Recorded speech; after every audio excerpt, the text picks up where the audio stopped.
Good morning, good people.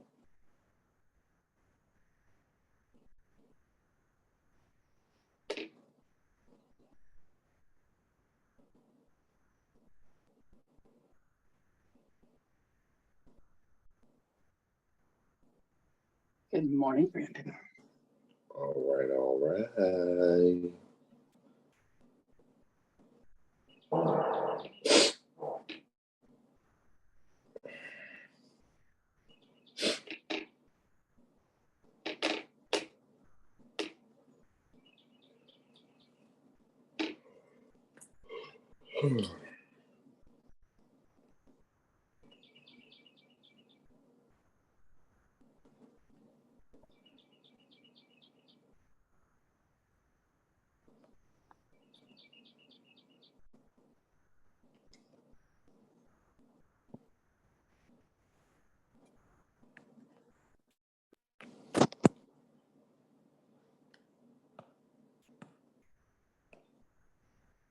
Good morning, Miss Barnes, Heman, Tatiana, Miss Benjamin. How are you doing? Good morning. Happy Saturday. It is Saturday. It's Saturday. Sticky icky. Ooh. You know, gotta have that cultural reference in there to the plant. Getting started here in about 2 minutes. 1 second.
Good morning. Good morning.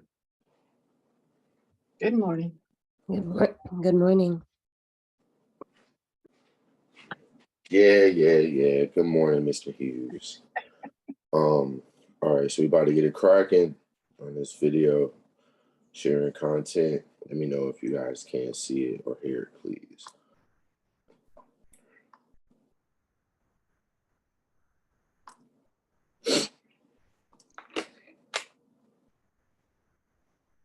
All right. Let's see what we got. Visit brings us to the analysis guys of a hear law that? of nature. Yes, sir.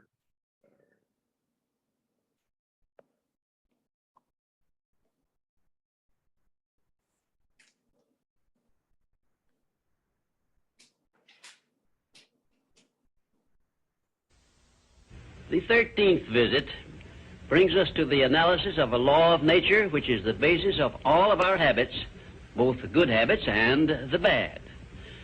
This law is a vital part of the 17 success principles because it is the means by which you and every other person can put into operation an irresistible power by which your aims and purposes are attained almost automatically by the action of your habits.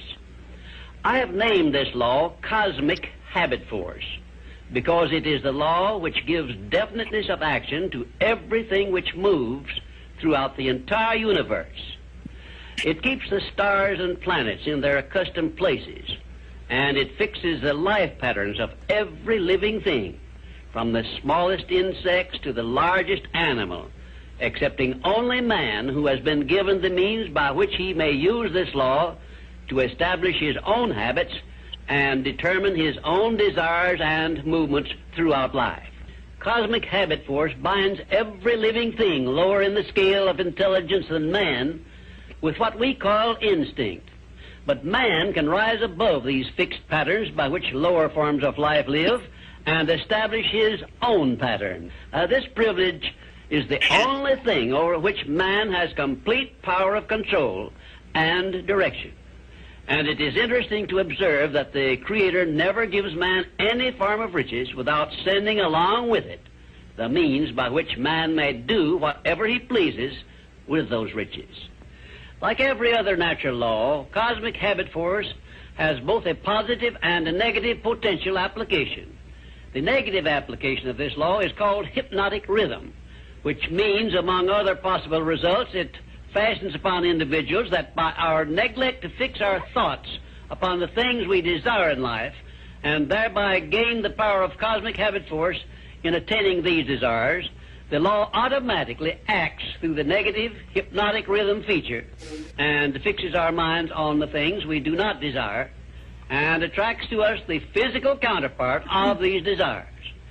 Understand this principle of the law of cosmic habit force, and obviously you will have a better conception as to how essential it is to keep your mind occupied with the life pattern and the things and circumstances you desire until this pattern is taken over and made permanent by cosmic habit force.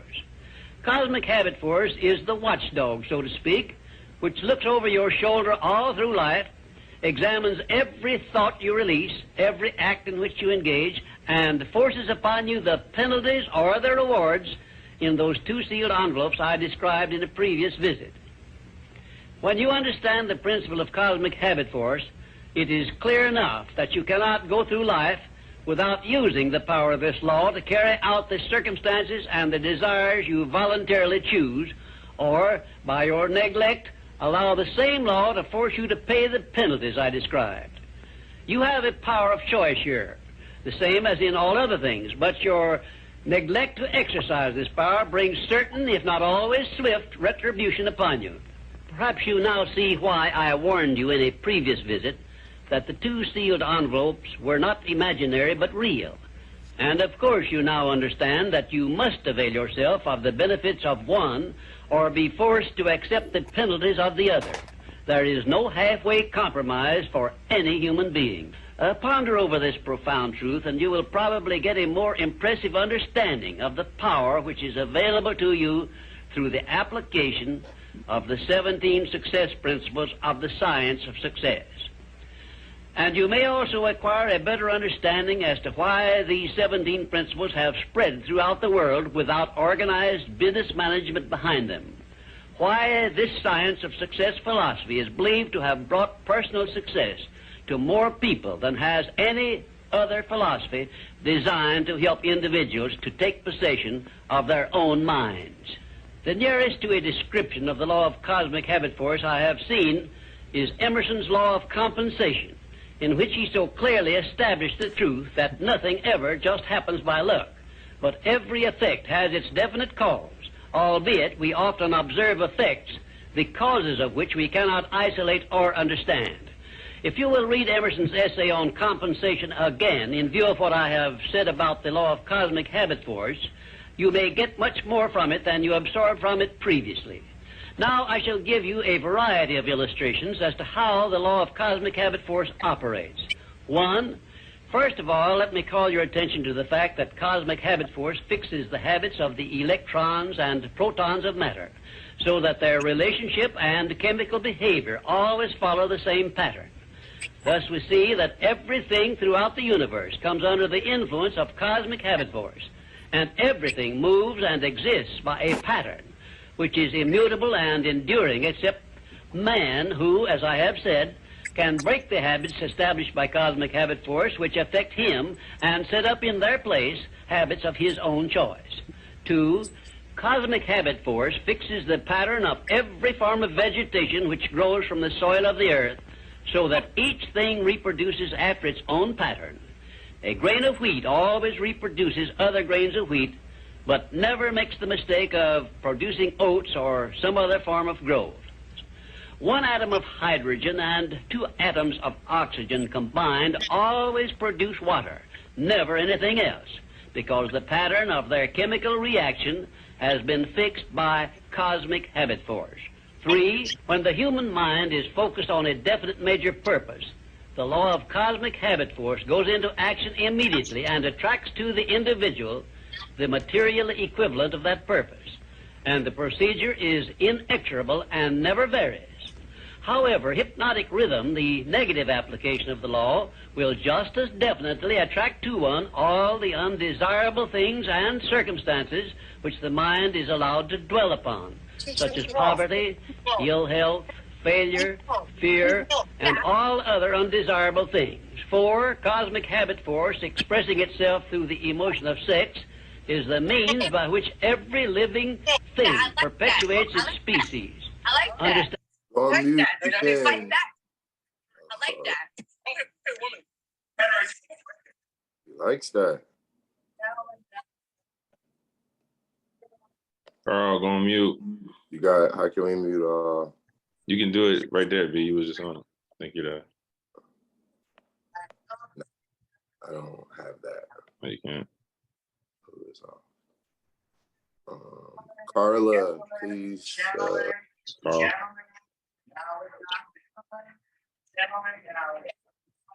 I don't know how to mute all right now. All right. Understand this truth, and you will better understand the irresistible forces of the profound emotion of sex, the means by which nature creates all living things.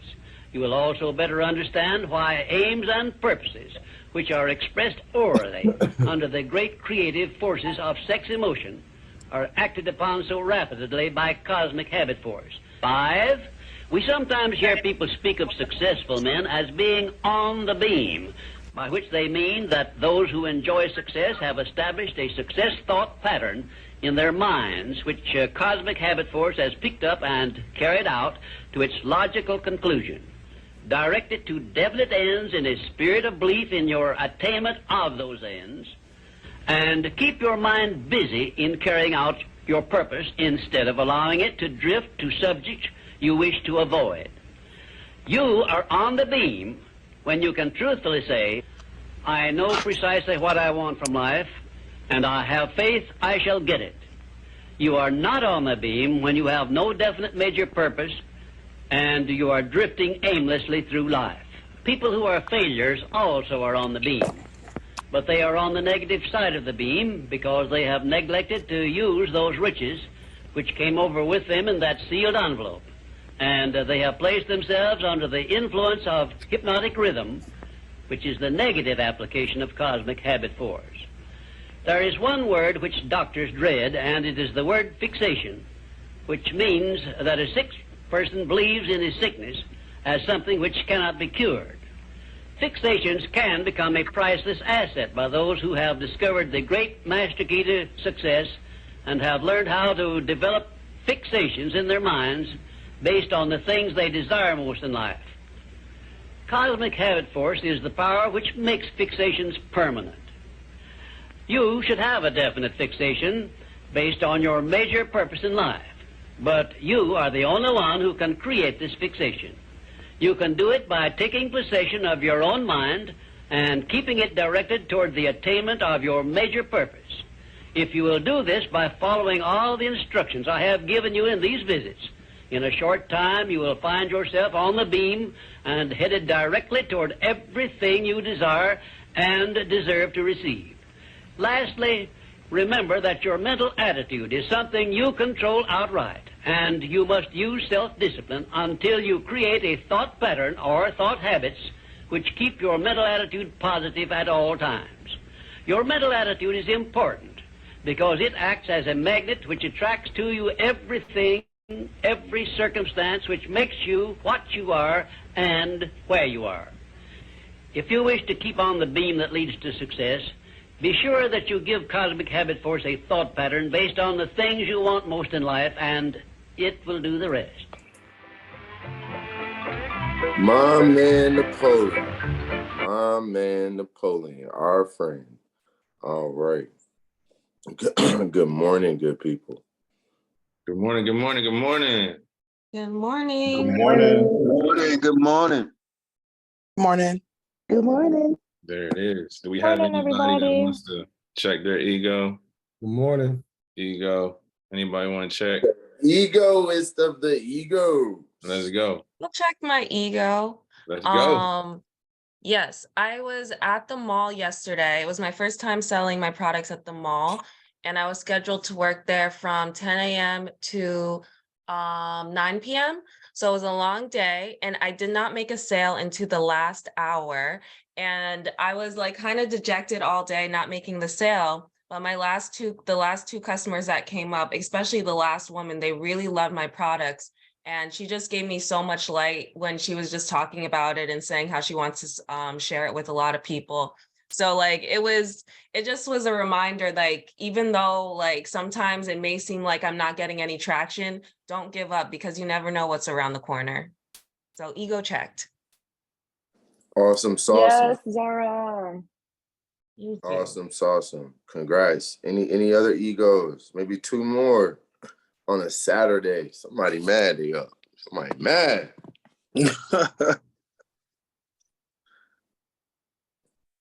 This is April.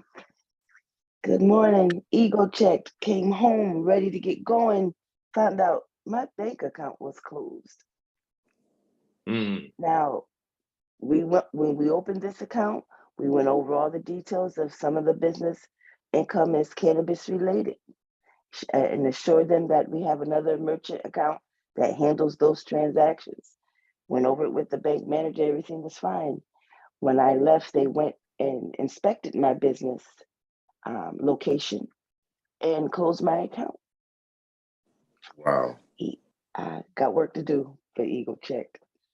That is definitely an ego check when they mess with your point of purchase for our 3 Ps, product, promotion, point of purchase, and something we hope you can get squared away. And I know some folks have cannabis accounts that need to give some recommendations. Last ego check, all ladies. Sheena.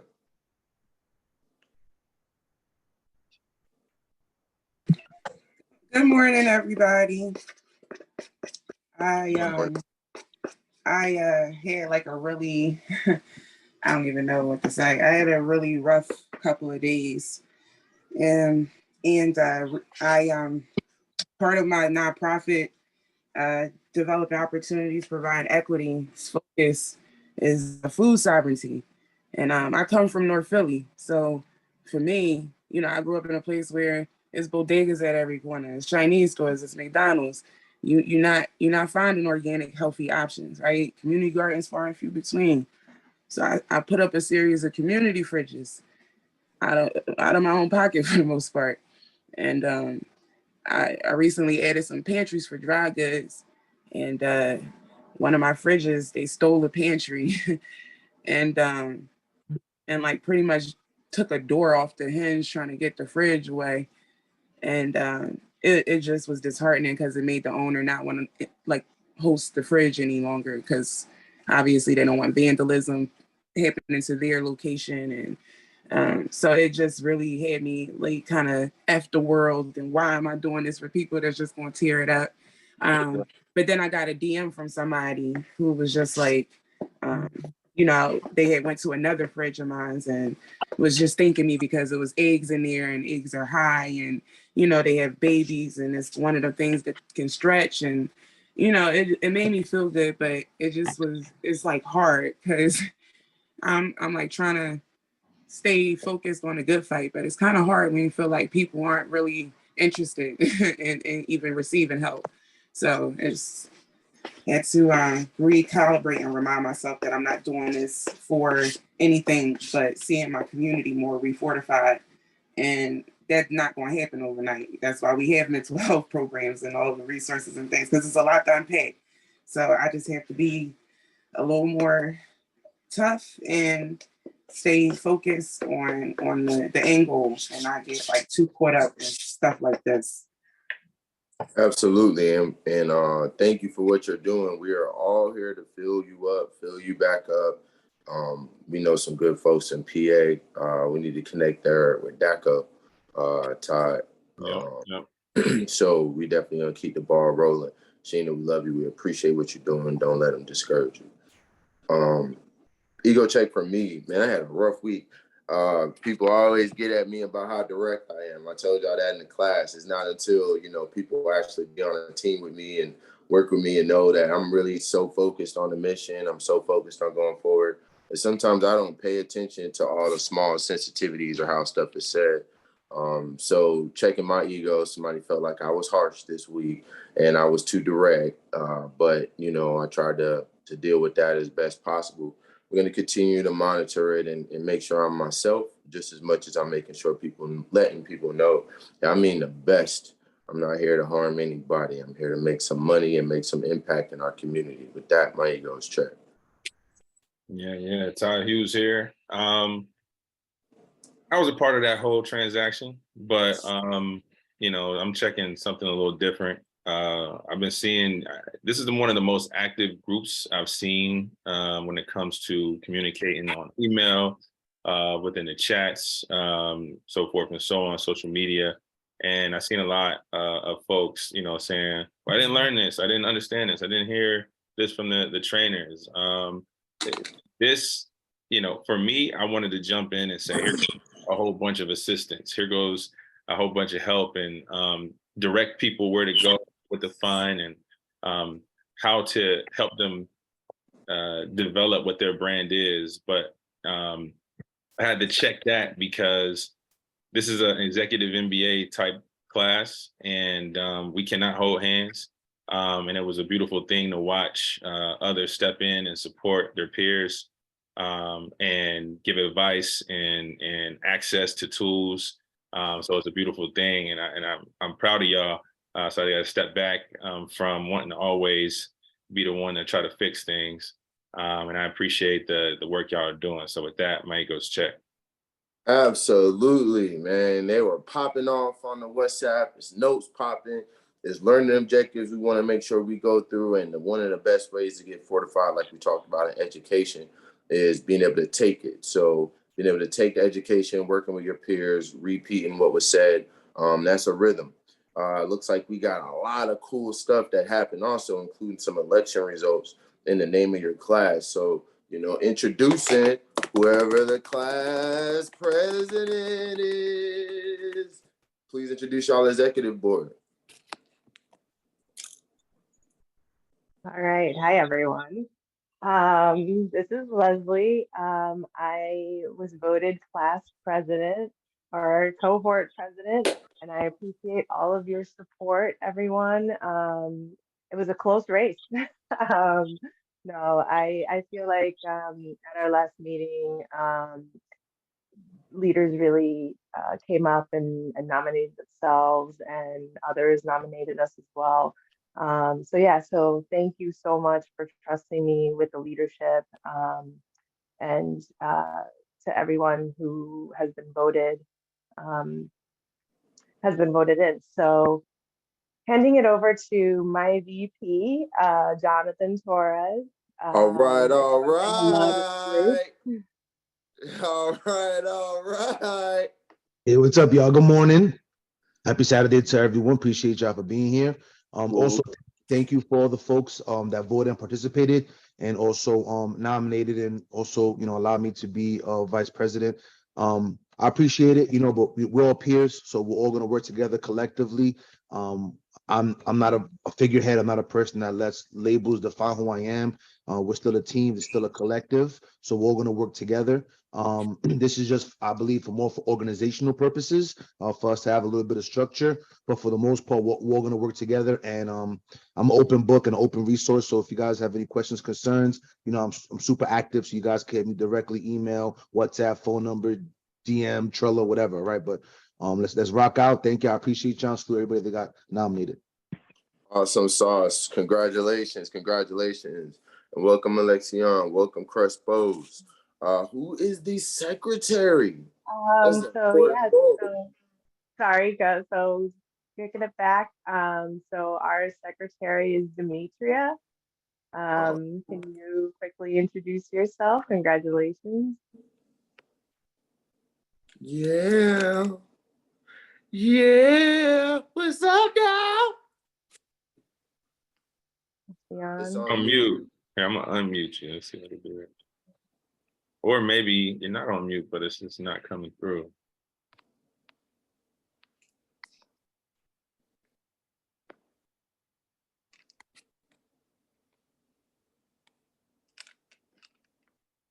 Okay.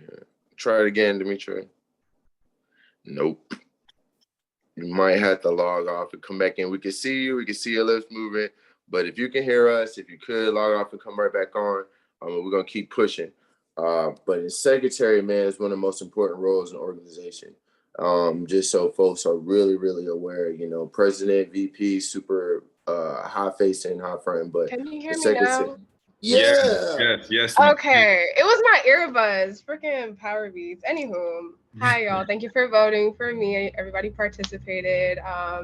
Looking forward to help us stay organized and on task. That's like the most important thing. I'd love to take notes and be that little nerd I am. So if there's anything that you see that's missing, as we keep up on Trello and our WhatsApp or whatever, please let me know because this is a collaborative effort. But thank you. Very awesome. Very, very And we awesome. have one more position that they voted for. Let's get it. Yes, we voted for treasurer, and Miss Batten, can you please introduce yourself to everyone? Morning, everyone. I just want to say thanks for the opportunity. I'm here to help in any way that I can. To everyone who was elected, congratulations. And I'm pretty good with money management and resources of that nature. So if you need me, reach out. I'm here, and let's do some work. Yeah. Awesome. Gotta manage the money. I'm looking forward to seeing what you all do with regards to finances for this this cohort, because there's trips, there's conferences, there's discounts, there's different things that come about, and it might be worthwhile for you all to build some of those things together and decide on how you're going to manage the finances, if there's going to be any for this, because this is your business. It's not ours. We just here to let you take things from us. But Absolutely.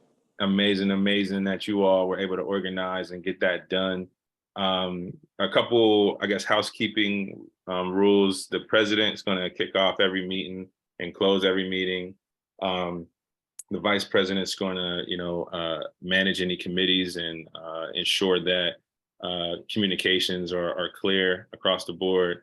The secretary is going to obtain meeting minutes and put them on the Trello after each meeting, so we can make sure that people that missed have that information. Secretary, also please coordinate with Ms. Pointer. She will be distributing the recording of the meeting, and I need you to incorporate that into the Trello as well. Brandon, was there anything else we need to? I thought they had a name for this company. Oh, yeah. Did y'all vote on the name too?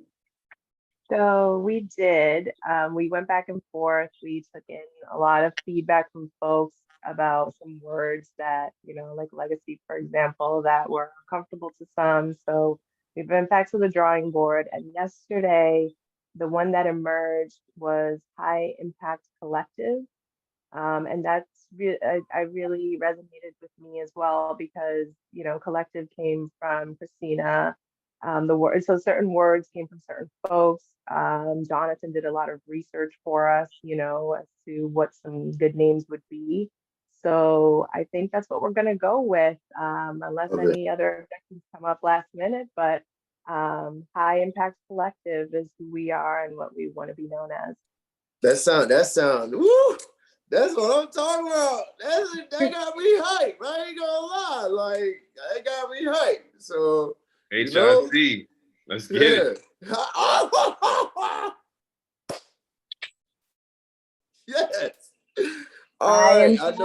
I know that seems like a small thing, but folks coming together and understanding this process and dealing with companies, we're all at different stages of business. But when you talk about a collective, when you talk about having a treasurer, when you talk about investing and being able to group together and do things as a collective, I mean, you guys will be powerful for as long as you feel like. Course objectives, last time we had a lot of course objectives that we went through, that hopefully that folks are able to catch, right? Regarding what our speaker was going through. And today it's the same thing, where we have our course objectives up on the card. We have a wonderful, wonderful, wonderful guest coming in today to give you guys all she can, so that you guys can pull that out of her.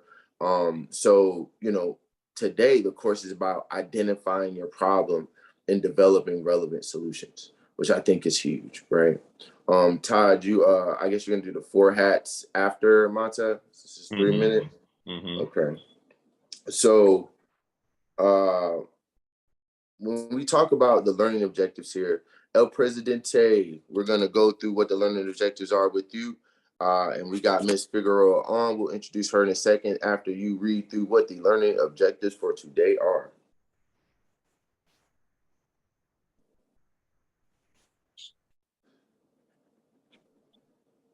Sorry, 1 second. I'm having No worries. I'm trying to pull it up. 1 second. It's on your day 2 virtual class card. Okay.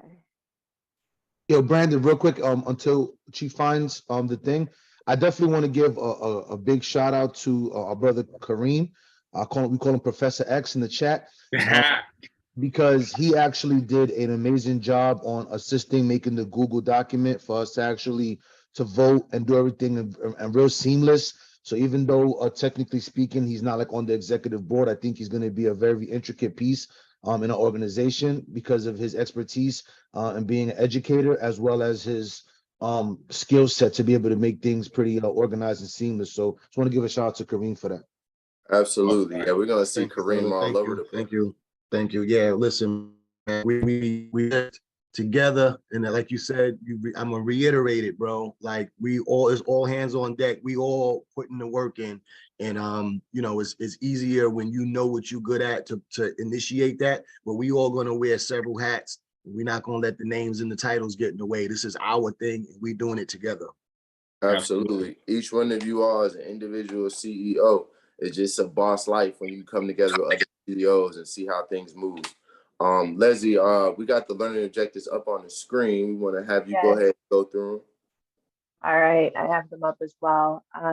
So in this class, we're going to describe the key objective, the key problem or unmet need that we will address for the target customers, explain why their customers need particular product or service, determine their differentiators, explain how their company will address the problem they identified above, what products or services they offer and how they meet their customers' needs, build a strategy roadmap and translate strategy roadmap into a Trello product roadmap. Absolutely. Awesome. And the one thing that I want to make sure you all take away, and I appreciate everyone going back and writing their responses to these. They're not necessarily for us, they're for you, right? So the more you put in, the more you'll get out. And, there was a couple questions in the group about us not talking specifically about these things. You're listening to experts that come on these meetings. I think it's very imperative for you to ask the questions if you're not clear, but these objectives are for you. So pull that out of the individuals that are coming and speaking to you, because this is, like I said, an executive MBA course. You have to take ownership of your learning, right? So this is something that we gotta keep practicing and get better at, but we have an amazing person, BCB alumni, elite, right? So their cohort was called elite, you feel me? Good morning. And one of the most elite people in the game right now. I mean, she is like a rocket ship. I mean, came through multiple accelerators, came through BCB, and shot from New York, from New Jersey to the rest of the country within a matter of less than a year. She has an amazing product, an amazing brand, and just amazing personality. And I'm just honored that she could take the time on a Saturday morning to come out and talk to you all. Her name is Mata Figaro. Hey, good Mata. What a You great gotta say it with some great flair. Yes, Say it I with love some starting faith. my day like this. So hold on real quick. As you don't check off the learning objectives until you hear her say them, right? Is big. So as you hear it being said, write it down, write notes, and then the class president, vice president, secretary, you can check it off. And that'll be a good indicator. Monte Figueroa, there's a video on her somewhere. Do you want to play a video, Todd? Go find it. Hold on, I got it. You don't gotta worry about that. Go ahead. Because I want her to get all the smoke. Here we go. Hold on 1 second. Oh, y'all almost went with the leap. My name is Mata Figueroa, and I. Oh, that's not the way to do it. Sorry. I'm the CEO of the now legacy to legal edibles brand called Butter Cake. Our mission is to provide customers with a discreet and delicious way to consume cannabis while also promoting responsible and safe use. Any CEO, especially CEOs of color, really should consider joining the Black Cannabis Business CEO Intensive Mastermind because you're gonna just learn everything. They offer so many opportunities for learning and growth. Obviously, we know that the cannabis industry is rapidly expanding, and the Black community is really playing an important role in that growth. And luckily, we have the mastermind that's providing a unique chance for all of us to connect with each other and create an experience that is unlike any other. By being a part of the mastermind, it was really my chance to connect with other Black cannabis business owners and to learn from experienced mentors in this industry. A lot of the things that we were able to take away involved business strategies, compliance, financial management, personal growth, like I said before, and networking opportunities. The networking has been instrumental and limitless in this intensive. All right. Wow. I remember that last conversation so vividly when we were at the mixer and we were talking about opening up our supply chains. And here we are, fast forward almost a year later, and I've actually invested in one of those people's dispensaries. And she's coming to New Jersey to open up another dispensary. We are going to help make her one of the first Black woman-owned MSOs on the planet. We talked about that day, and it's on its way to happening. So, wow. Thanks for that. It's your class, Monta. Do your thing. Yes, guys. So obviously happy to be here. I'm gonna start with the ego check because that's what we do. I feel so humbled and so honored, and my ego is absolutely checked, knowing that just a year ago I was exactly where you were. I took every single thing I could from this mastermind and I manifested it and I added it to the recipe that I was already brewing, and it turned into a beautiful thing called entering the legal market. And so with, the BCB support, and I hope that you guys also get to experience the same as me, my ego is checked.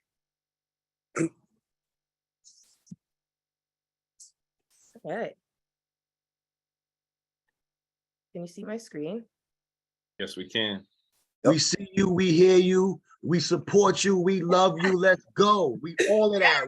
We want all of that. Let's go. Let's go. Let's go. Elite. Hey, Let's Monta, go. I want to make sure you're introduced properly to the High Impact Collective. That's this group right here. Yes, the High Impact Collective. I love it. Tell me about it before we start. Is there a representative in the room that could tell me about it? Hi, Martha. I'm Leslie, and I am the president of the High Impact Collective. It was a name we came together because we want to make a change in the industry and make sure we empower our legacy operators, legacy consumers. We want to come together and be able to create something special, pull each other up in this industry and find creative ways of pooling resources in order to make success for all of us. And make sure you tell Monta who you are and where you're from, what you do. Yes, hey. So hi, I think we met at the mixer actually. Oh, But woo! my name is Leslie Pasquale, and I am from Boston, Massachusetts. And I'm actually creating the first Latina and Black-owned, fully vertically integrated business here with alongside Drew Ledbetter, who is my business partner. And yeah, we're running. Actually, just a quick for everyone. We just got our application for our cultivation manufacturing license deemed complete by the state. So we will Yes. hopefully be on the agenda for our provisional in the next couple of months. And we actually are on the agenda for our dispensary in Boston coming up next week. Let's So go. yes, thank you. Congratulations, Leslie. Oh my gosh, girl, this is the perfect time to be a part of this cohort. You already know that. So proud of you already. And I can't wait to see, what comes next for you guys. Pivoting back to the class for everyone. Before I start, think about one problem that you need to identify. Because just like Todd said, what you get out of this is really about what you put into this. I chose a problem that I see in the market as an example, and then I'm going to show you guys how I develop relevant solutions for it. But ideally, you should be thinking about your problem and how we can use critical thinking to help us develop relevant solutions. And you can stop me at any time to ask questions or whatever you need. Let's see, there we go. So you already know the objectives because you talked about it earlier.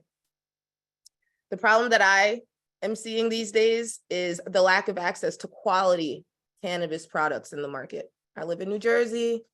I'm a legacy weed girl. That's my thing, but I do dabble in the legal market sometimes. I've shopped in Massachusetts. I've shopped in Montana.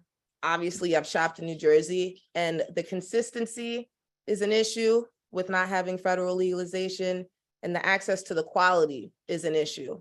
Most times when I walk into a dispensary, there's not people like us in there shopping. That means there's a problem with the access. Then when I finally do get my hands on products, some are great and some are a complete miss, which is the problem with the quality. And so some of the solutions that I think about, especially as a manufacturer, is focusing on producing premium cannabis products.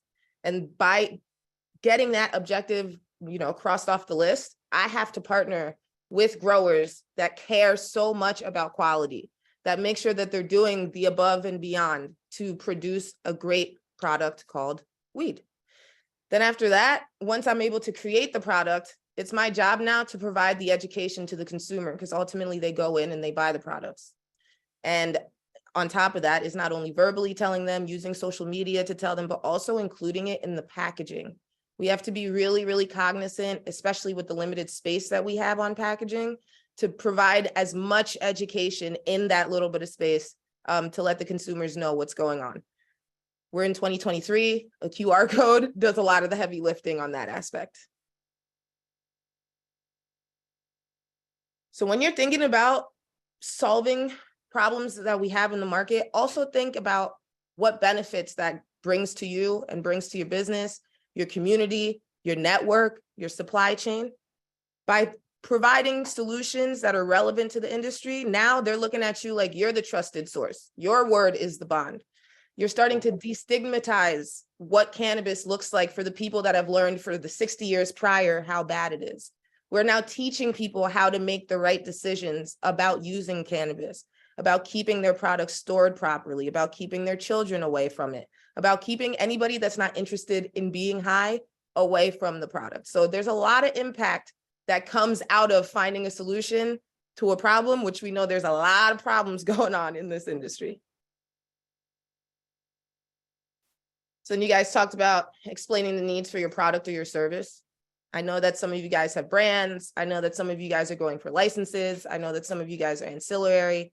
Everything that I'm talking about in this deck today, it applies to every single vertical. Whether you're touching the plant or not, there's definitely something here for you. We are all providing something to the community, to the industry, and it's our job to explain those features and how they actually address what the customer needs, because ultimately the person that's buying the product holds the power. And part of how we can get that message across is by doing market research, making sure that we have all of the tools necessary to be able to give people the education and providing persuasive arguments. A lot of people are going to tell you that what you're saying is not legit, but you're going to be able to tell them, no, I know exactly what I'm talking about, and here's all the market research to prove it. And then the last thing is communicating it effectively. I think that there's a major opportunity, and another problem I'm just now realizing doesn't exist. We're not multicultural in our packaging. We're not multicultural in the communication.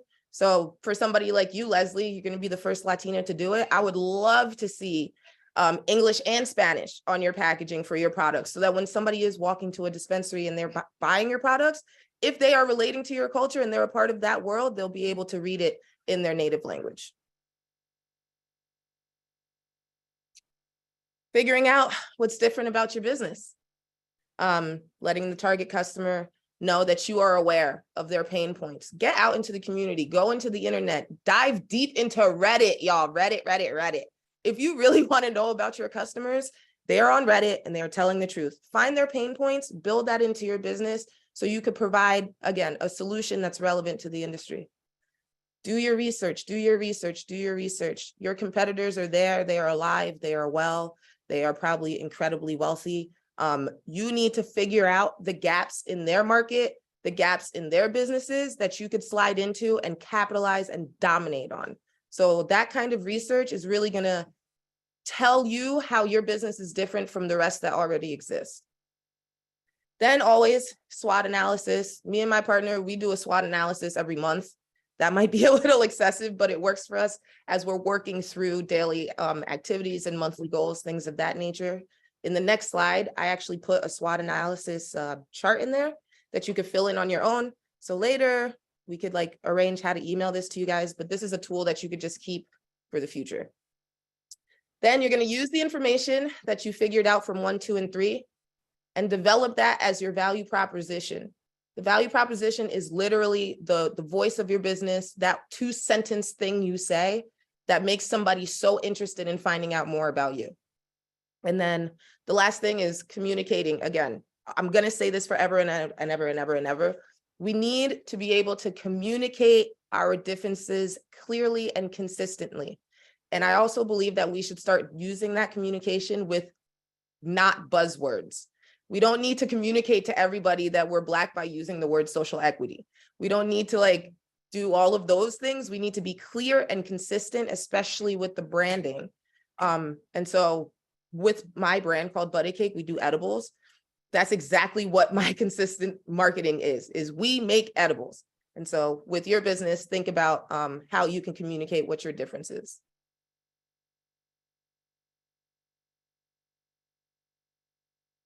Roadmap, strategy. Everything starts with research. Research your market, research the competitors, research, especially now that more and more information is coming out, research what's happening in other states, not just what's happening in your state. And then research what's adjacent to what you're doing that has nothing to do with cannabis.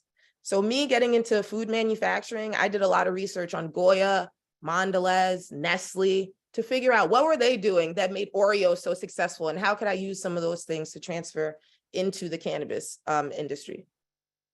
Once you've done all your research and you put your business together in that standpoint, you'll figure out your value proposition, which will lead you to have conversations that ultimately get quality partnerships. The partnerships I'm talking about is with cultivators, manufacturers, retail, brands specifically, the 4 that usually touch the plant. Those are the partnerships that everybody needs in cannabis, whether you're ancillary or not. And by having a special value proposition that really gets those partners to hear you and to want to work with you is how you get to production and distribution of your product, of your service. Then you go through that, you grow it, you fix things, you learn, you pivot, remain an agile athlete in the production and distribution section of your roadmap. And once you've learned from that, you'll be able to scale and grow and ultimately, accomplish whatever your dreams might be. Then transferring that into how to keep it organized on Trello.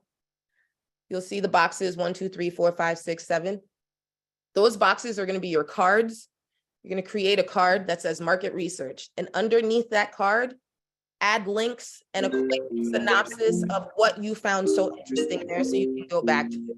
Once you've market research compiled, you'll be able to draw from that Trello board to actually organize it, create your deck or whatever it is that you're going to do with your market research, and so on with the rest of the boards on this list. No, I didn't. I was there. And this is a resource that you can use. So you. I'm not going to read this whole thing because you'll be able to have it to access all the time. Doing today?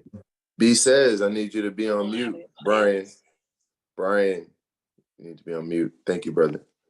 Thanks, Brian. And so with all of that said, for market research, I know that that's something that's not that easy. Don't just go on Google. A lot of market research actually costs money. These were the few that I found that I used in my business that were free. And then for your value proposition, HubSpot, really, really great tech platform. It does a lot more than just your value proposition. They've got a ton of templates, a ton of tools, a ton of resources that you can use that'll help you build out everything that I talked about in the slides prior. And that is it. Mata, can you? What's Canna Empowerment? What's that? I was just about to ask. What's Can Empowerment? Empowering brands for success. What's that about? Yes. So guys, I am also the CEO of Canpowerment. We are a contract manufacturing company based in New Jersey. Just submitted license for full operational and are waiting for the acceptance.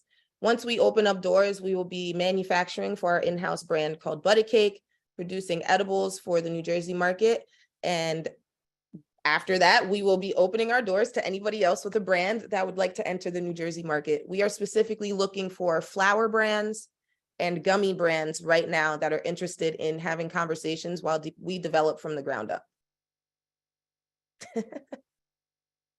Major keys.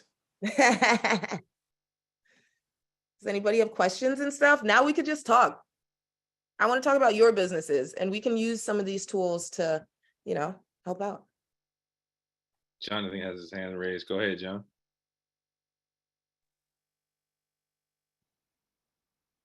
Am I muted? Yeah, you out. All right, so how you doing, Martha? My name is Jonathan Torres. I'm from 1PR Business Solutions. Eventually, my business name potentially will be Legendary Remedies. I'm based out of New York. My question to you is: the problem was access to lack of quality cannabis and products. In the legal industry.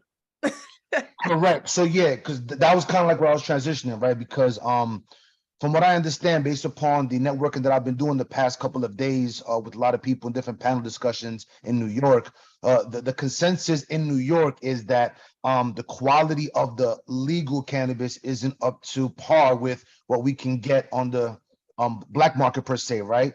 Yeah. So that being said, what are your solutions, being that you're kind of limited to the access of the fire gas that you need for you, yourself, and your products? So I think, oh man, a solution that might be feasible, it might be a little hard, but definitely not impossible. You should connect with the cultivators, connect with the people that are actually growing. The problem here is that they keep trying to divide legacy and legal, and they keep trying to force legacy to have to transition to the legal, where it should be legal should be calling legacy to consult on how we could get the good products out there, because clearly legal don't know what they're doing. So I think that you should set up a situation for yourself where if you know how to grow fire, you are the consultant to whoever has a license right now, and you tap them into some of that fire and make sure you get paid for it. And whatever comes next will be fire products for the market. Quick follow-up question to that, right? If I may. So in New York, it's not like a seed to sale, right? Like other markets like California, where like they have to track everything, whatever the case may be. So being that it's still a gray area and a loophole, I know you're based out of Jersey, so I know it's a little different. Yeah. If you don't mind me asking, not to go up in your business, but do you currently utilize your own resources to make your cakes and things of that nature for now, up until you transition to the legitimate side, and then I kind of forced to do it that way? Yo, Torres, let me be clear. Mata is a legacy trapper. We can't have her out here, going talking about things that could affect her license. No, I apologize. So then I But I stand know how to corrected. answer the question though. I got you. I stand corrected. My bad. No worries. Thank you for protecting me, Brandon. I know how to answer this one. So I get it, right? If you don't have a license yet, how exactly do you get that close to a license where you can make a difference in the quality of what they're growing? Essentially is what I think you're asking me. Yeah? Yes. Okay. So with Cannpowerment, the manufacturing, right? I actually don't have a license. I can't produce my products legally anywhere right now, according to the way that things shake out. However, like you said, there's a gray area, there's a loophole. I found that the MSOs, all they know how to do is pre-rolls, vapes, and gummies. And I happen to know how to do much more than that. So I created Cannpowerment, who is a producer. We are a vendor. We provide a solution for the problem, which is y'all don't know how to make nothing. Granted, yes, I have to use their raw material. I have to use the weed and the distillate and all the good stuff that they make. However, I do have control in making my process because I am the vendor. I am contracted by the legal entity to go into their kitchen, make my stuff, and get out. And that's called legacy to legal. Boom! What's up, Mar? Tell me, your hands up. I just want to say congratulations in this space. Introduce yourself, Brody. Introduce yourself. Look at I'm trying to be like him, actually. I'm like more stringer, Shakti greenlit, and it's important to get to the source like Math is doing, with the product manufacturing license. And we can bring our ingenuity and our creativity to the table. And I think that's what's most important, the ingenuity. My black skin got me in the door. My black skin got me deals. My black skin got me, hundreds of thousands of dollars, behind my product. But what did I do with it? You understand me? What did I do with that opportunity? Did I just kind of do something that somebody else did? Or did I bring ingenuity? And just like Matha just said, I think I had about almost 80 years of experience that I brought into that experience outside of cannabis. My dude, Ricardo, was my product developer, 20 plus years creating supplements in a real aggressive space in the industry. Then I have my other guy, John, 18 years experience in business, all types of businesses, doing products, introducing products to the market. Then my other dude, Brian, doing textiles for 18 plus years, fully vertically integrated labs outside of cannabis. Nice. So I brought folks in because what I learned was first of all, they didn't know how to do liquids. You understand me? And they were just doing a certain type of thing. So I had to do that because you did your research. Yeah. So you had to bring that, man, and you have to bring the value. So along with you getting the opportunity of maybe your black skin getting you in the door, getting your foot in the door, but you also the value. So yeah, and then also getting to the source, like Matha. Yeah, the value. That's how I was able to do it. Once I could convince the MSO, I bring value. I actually can do something you cannot do. And I could do it discreetly. Just pay me when I'm done. You could distribute it through your own channels. Make it easy for them. Once they understand that you actually can be a part of the puzzle that makes them even more money, it'll make the transition so much easier. Hey, Leslie. Hey, I just wanted to give another perspective on that as well. So being in the space for a little over 2 years, going after a fully integrated license with, with Drew, what we've discovered is we were able to tap into some investment capital. But this is another way, after coming back from Benzinga and actually looking at what's like, how inaccessible the real money is for us in particular. Yeah. Let me put it that way. Deals like this, like what you have going on in New Jersey, and starting off with that manufacturing deal, for example, even with what we saw with Omari with Best Dirty Lemonade, those types of things are access to capital, access to revenue right out of the gate for us while we wait for licensing, while we wait for construction to happen. So definitely start building those relationships. They're gonna become very valuable as you're trying to access capital to launch your own brands. Yeah. Yeah, this is true. How many people in here are like doing the fundraising thing?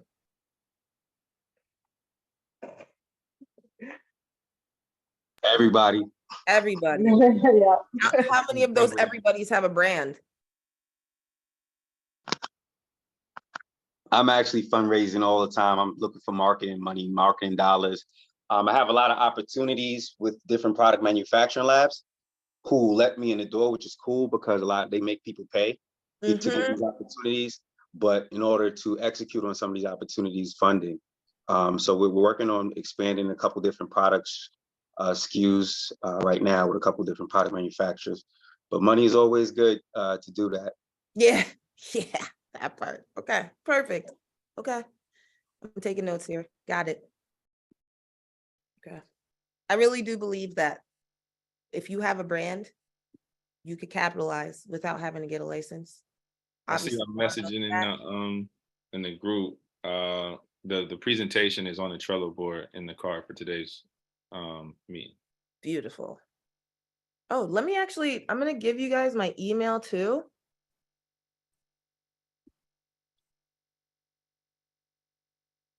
I'm super accessible. I kind of suck at email, so give me a second if you do email me, but I'm on WhatsApp like crazy. She's great on LinkedIn. Once again, LinkedIn, to get your account back. Can you talk a little bit about your accounts issues and stuff like that?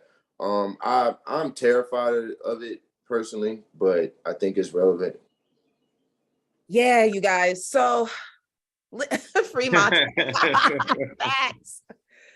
So I've always lived pretty freely on the internet as far as my business goes. I started my edibles brand Butter Cake online in like 2014. And so I had always just been on social media. And then the Butter Cake brand started to grow. You know, things get gassed up a little bit. NJ.com starts writing about me. I'm going after a license with my other business. And out of nowhere, LinkedIn just wasn't having it. I'm assuming somebody reported me the first time. So then I was like, you know what? I want my account back. And I emailed LinkedIn, got nothing. I hired my attorneys to deal with it. They ran through all of the compliance, all of the like terms and conditions and stuff that LinkedIn has to offer. And still were not able to tell me why I could not continue to use the platform. I now see other people on LinkedIn pushing Delta 8 products. I see Burner selling 3 seeds for hemp and THC for $125, which is absurd in my opinion on LinkedIn. And so I truly do not have the answer yet, but trust and believe once I find it, I will let y'all know. But for now, proceed with great caution on LinkedIn. I've been telling all minorities, if you are on LinkedIn talking about your weed shit, take it easy, tone it down a little bit, use it to be strategic and keep your network, and that's it. What's up, Jonathan? Hey, one more question. So I like to ask this to every operator or every business owner in the space. From a funding perspective, right? Not cannabis related, but part of my professional business is that I have a credit repair company and also build business credit with folks that have EIN numbers. So obviously we know that a difficult part, in this process is actually procuring funds, because obviously it's still a gray area on a federal level. So how important do you see that in the space of growing your brand? And also, what are some innovative and creative ways that you figured out on the banking level or from a funding perspective to be able to grow your business respectively? Okay. So when I started my legacy to legal transition, it was August 2021. Then in December 21, I was like, okay, I'm doing this for real. I started Canpowerment, and then I realized I needed to raise a little bit of money. No, actually, I realized I needed to raise a lot of money. $2.5 million is what it was going to take for me to fully put out my version of Canpowerment that we now call the Lambo. Hey, let's go. Supercharged. Then I V12. realized the Lambo, that's crazy. Obviously, we watch TV, we see these white guys raising $1 million like it's nothing. So I went out there, and not for nothing, my business partner, he's a white guy. So I thought that with me and my white guy, we were going to be able to go get $1 million. Whoop, whoop. No, it was so freaking hard. It is not easy to raise money, especially for cannabis, especially when you're a minority. So then what do we have to do? Find a relevant solution. We piggybacked and leaned on the Buddy Cake brand. I dug deep. I had been selling in the legacy market for 7 years. I have customers and clients all over this country. So you know what I did? I called all of them. I said, hey, do you happen to have 100,000? Do you happen to have 50,000? You got 20K? Eventually it got to the point where I was like, who has 1,000? I don't even care. Just let's pile up this money. And luckily, while I was pivoting and just raising smaller and smaller amounts, I was able to shorten the amount of expenses needed to start the business. So now I'm at a startup capital raise for $100,000. When I was able to have the paperwork to prove that says I can actually do this business and start it for $100,000, 2 clients of mine said, we'll give you 50K each, get started. How did you know, and I'm gonna let everybody else answer, but how did you know that you needed 2 million initially? Initially, I knew I needed 2 million when I was looking at a 100,000 square foot facility, a full turnkey solution for a gummy automated system, epoxied floors. Like I was really, truly trying to build an Oreo factory. And when I realized that the Lambo needed to be a lemon so I could produce one product, because generating revenue is what raises capital, is when I needed, to shorten everything down. And that's what I did. Man, that right there, that's a lesson. That's one of those lessons that, you'll ask who's the young lady that actually can pull up and shoot a 3-point from anywhere or dunk. That's when Mata started dunking, right? Because Butter Cake is an elite brand. It's a luxury brand. Being able to bridge that gap for her between what we would talk about with Keith Cunningham, between the symptoms, right, and the problem, right? Mata, I seen her change and grow, and being blessed to be beside her in the industry, and learning from even comments like that, because that's what Todd and I experience. That's what many of you will experience, irrespective of what you believe. That last statement, being revenue generating, is what generates capital, what raises capital. Yeah. And so stick that in there, like for real, like put that in your brain and remember that cash flow. Yeah. Investors are looking at revenue. Are you for revenue? I don't want to talk to you. That's what we get a lot, right? So identifying the problem for most people that, and Kareem, I see you got your hand raised, but identifying the problem just because it's on love for most people is like, we need more money, right? I need money. That wasn't the problem. The problem is I got to show what I'm actually capable of in some smaller scale to actually convince others that I can, justify that money. So that's really where, when Todd pulls up Keith Cunningham and Mata, hopefully for you, that ties in for your next question, just in even bringing some of the 2-day models and some of the instructionals and why we play stuff like that and why we do the ego checks, because who the hell wants to say I'm going to downgrade my brand? And she never downgraded her brand. Exactly.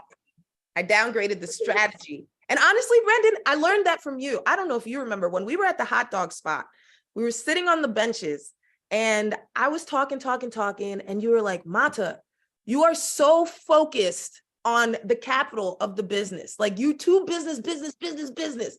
You helped me change my mindset to realize, like, okay, there's a few other things I also need to be obsessed with. It can't just always all be about the money. And that's when I was able to like pivot and realize, like, okay, generate a little bit of revenue and things will start to get a little bit easier. So thank you. You're the one, Mata. You're the one. Let's get it. So many hands. Just talk, y'all. Who I don't even know who was first. Kareem Herzog, aka Professor X, as my man Torres is saying. No, I just wanted to throw something in as far as like finance, and I love that we're talking about money. We all trying to get to the bag. I want to share a resource with NEC.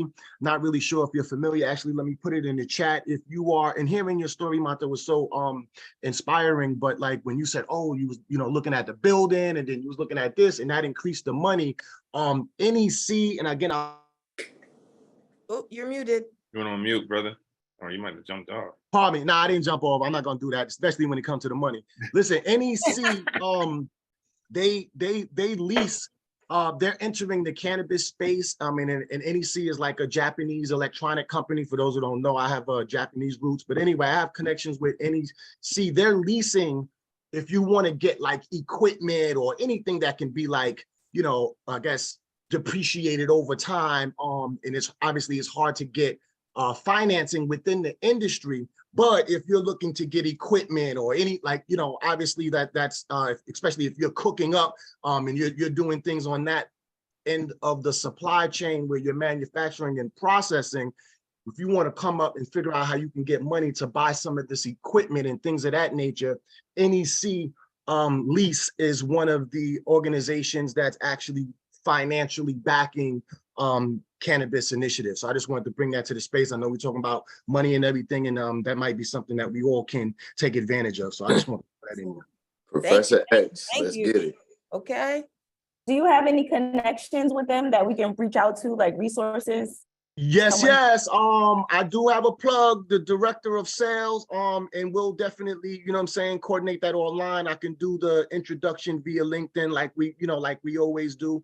But that's, you know, part of the network and the resources that we bring to the table with this BCB mastermind thing. But at the end of the day, we you know, somebody get through, we all get through. So this is something that we're looking, that I'm hoping to bring to the table, because I don't have specifically myself an equipment, a need for equipment per se, but definitely would want to be part of something where we can leverage this money that's out there and we can get it together. So yes, that is something that's on the table. Professor X. Connecting people to resources is a business in and of itself, and those who obtain often appreciate and are willing to, you know, compensate for those kind of things. So as we explore business models and things, we appreciate that, you know. Mar, and then we got one more hand, then we gotta let Mata off the hook because she is definitely active on a Saturday. Got that right. I'm taking my little butt to brunch later. Matha, that's a dope ass story of legacy to legal. Thank you. That's how I created value. You talk about getting money. I created value for myself by, you know, just telling my story. I wrote a book. Did you tell your story? Did you write what you went through? That's an incredible story. No. It's still happening. Yeah, it's still happening. Yeah, the climax, like yeah. The actual get in from legacy to legal, you know, from being a hustler and having that tenacity that you develop in the legacy market. You understand how you brought that over here is clear and evident. You understand me? So I think that story definitely needs to be told and developing brands around that story, you know. For sure. I mean, the reason why the story hasn't been told yet, honestly, is because I feel like, how do I explain this in the best way possible, right? Like, imagine all of us are on a plane and it's about to go down. I'm putting my mask on so I can help everybody else put their mask on, because that was the reason why I created Campowerment. It wasn't just about Buddy Cake, because there's a zillion Buddy Cakes in the market. I'm not the only one. And I wanted to make sure that I could bring as many Buddy Cakes into this market legally as possible, because nobody else is doing that for some reason. All these MSOs, they make brands up like this that don't have a connection to nothing. And I just felt like that was not productive for what we were trying to do. So the deal that I made with the MSO was with Campowerment. We are the contract manufacturer, and we bring brands to the table, starting with Buddy Cake. Mar, we got to have a conversation because you're clearly ready. I could do my best to try to bring you in as soon as they're done playing with the Buddy Cake brand. You know what I'm saying? Like, that's why I made this. So thank you for your kudos. The story is not written because we are writing it together as we also go. And also Mata. Yeah. You gotta tell them your background, but also you gotta write the story. I do. I should. But I just wanted to add also with the resource of having a smaller product manufacturing labs, having a fully vertically integrated labs, we create like maybe we create this product up to 70% of the way before we bring it. You know, they just bottle it and put the cannabis in it. Nice. So that's a service that we can definitely offer and work on. We can create anything under the sun, all types of products. So we'd love to work with you. But Mata, I hate to go here. Please. Sheena had a question. Sheena, I think, had her hand up, and then we gotta We gotta wrap Yeah, it you're up. right. You're right. It get exciting. Hey, thank you so much. Thanks for joining us, Martha. This was a great conversation. And I actually just went to a capital investment seminar at Chase Bank. And they pretty much said what you said. Like the top venture capitalists in the world pretty much just said that if you do not have existing sales or revenue, that it's making it harder for you to find capital. And so my question was, in terms of doing like the smaller increments, in terms of like seeking capital, do you think that's like, that should be just how folks are moving forward in terms of seeking finances? Like, you don't aim high, but like, should folks be starting off with the 5 and 10 and 15,000 because it's more reasonable? Or is it like, should I go for like 50,000 to 100,000? And if one person tells me yes, then I'm good. And Sheena, tell Monta who you are, where you from, what you do. Yeah, I'm sorry. I actually think I emailed you, Monta, because you own Butter Cake, and I emailed Butter Cake. My name is Sheena Roberson. I own and founded and am the visionary of Cannabis Education. It is a platform that is dedicated to creating safe and equitable access for Black and Brown people, both medicinally and in the business and entrepreneurial space. So we do a lot of different things like education, outreach, consulting, programming. We have a nonprofit called DOPE, Developing Opportunities Providing Equity, that helps communities impacted by the war on drugs.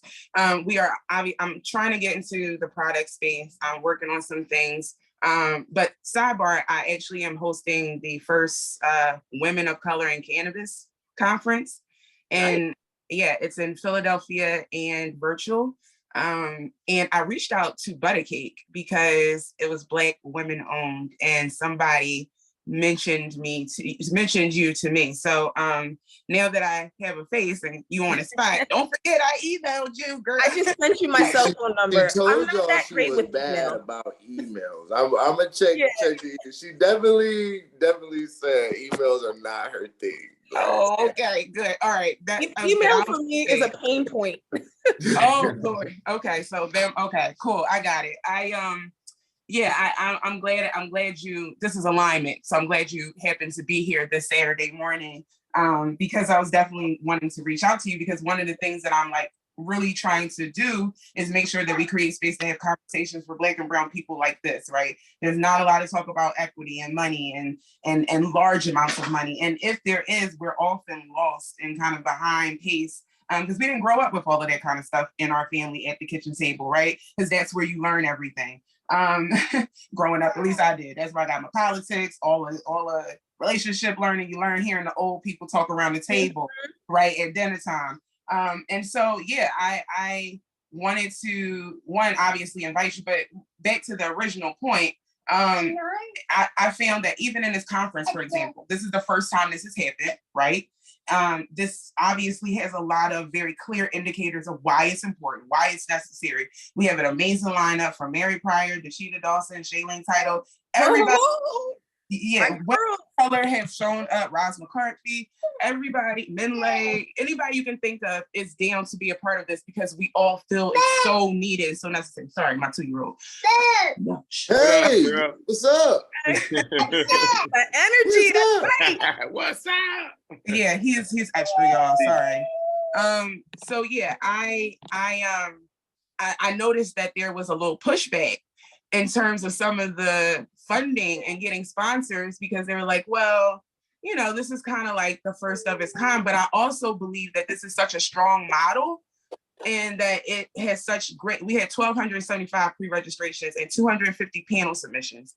People want this, people want to see it, right? So is it possible, and just using this as an example, and even with products, like, is it possible to use things like pre-registrations and like maybe pre-orders or things that indicate, hey, we have the ability to make this happen if we have the money, as opposed to like really like having to find like the grind to get a few bucks and maybe host a couple luncheons that they think is popping first, right? Before we're going into that large big space. And even in this case, I hadn't expected that. I was actually aiming for like maybe 50 or 100 people. So we literally had to like scale this exponentially without any like funding really.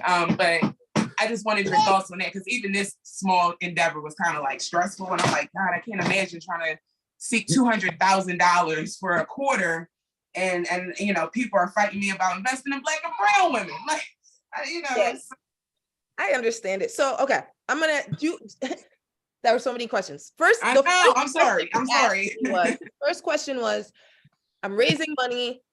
Should I aim high or should I go low?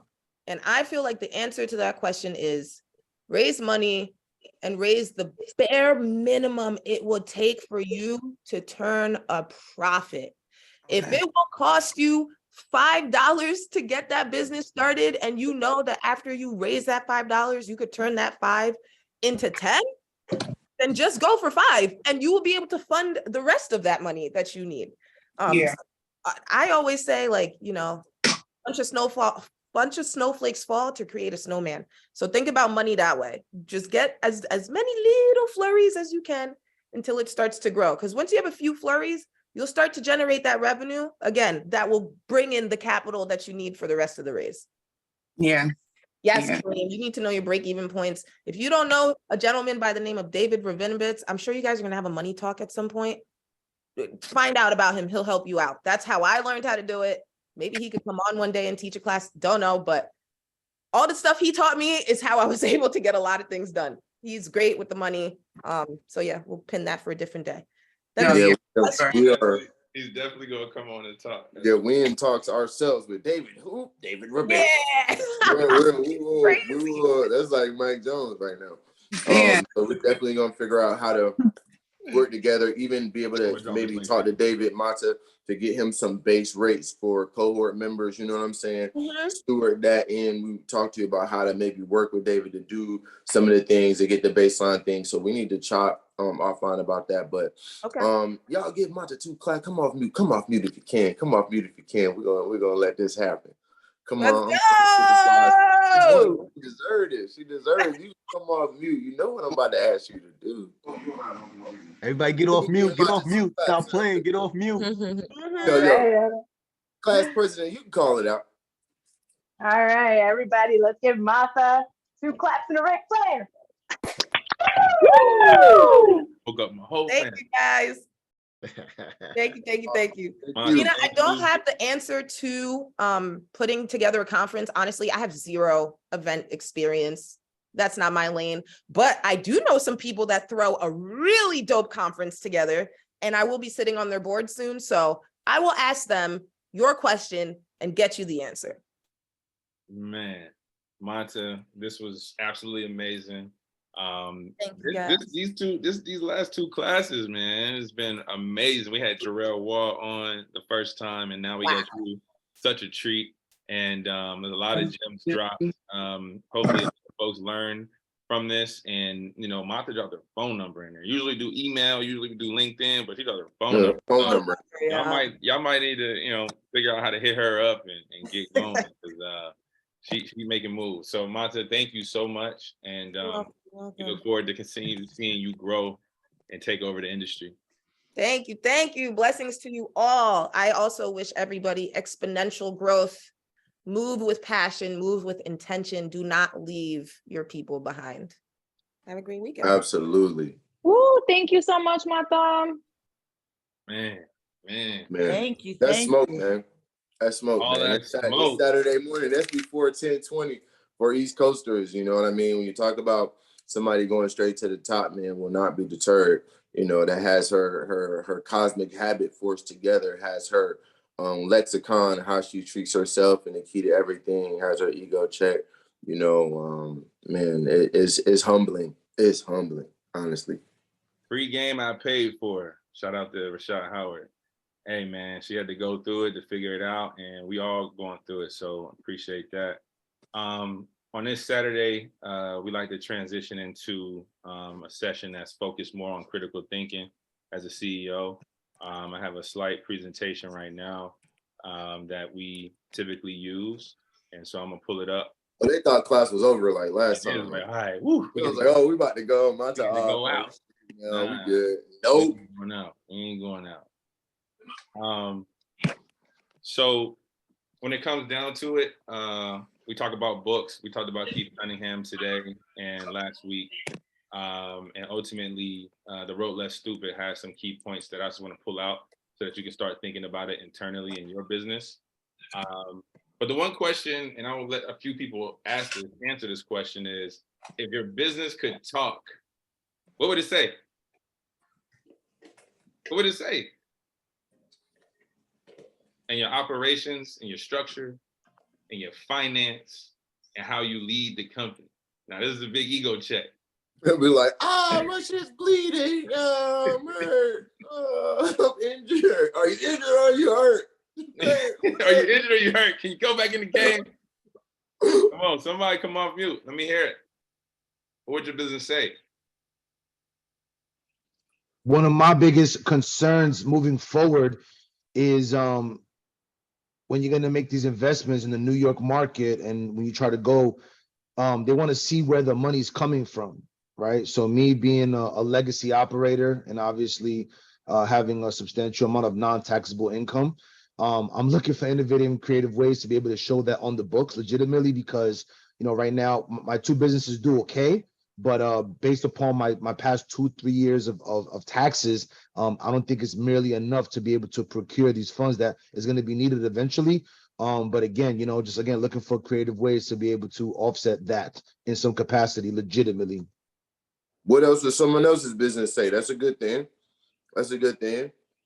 If your business could talk right now and have to give an introduction, present state of mind, what would your business say if it had to check? My business would say, how can I help you? That's the main thing. I think that my business will come out and say, how can I help you? Everybody, because every customer, everybody has a different way that in what they believe would help them. And that's how you can identify the value. So I want to know, how can I help you? Awesome. One more. If my business could talk right now, it would say that this motherfucker is crazy. That's what my business would say. You talk about being hurt, but like never even being in a position of having. So we running with like 2 legs, 3 legs.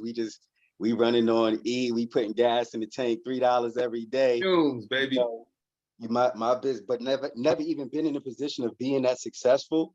So I wouldn't classify us as hurt, but somebody else might. But my business would definitely say I'm delusional. You understand? It's not a bad thing, bro. Mine would definitely wake up in the morning and say you need to pick another business.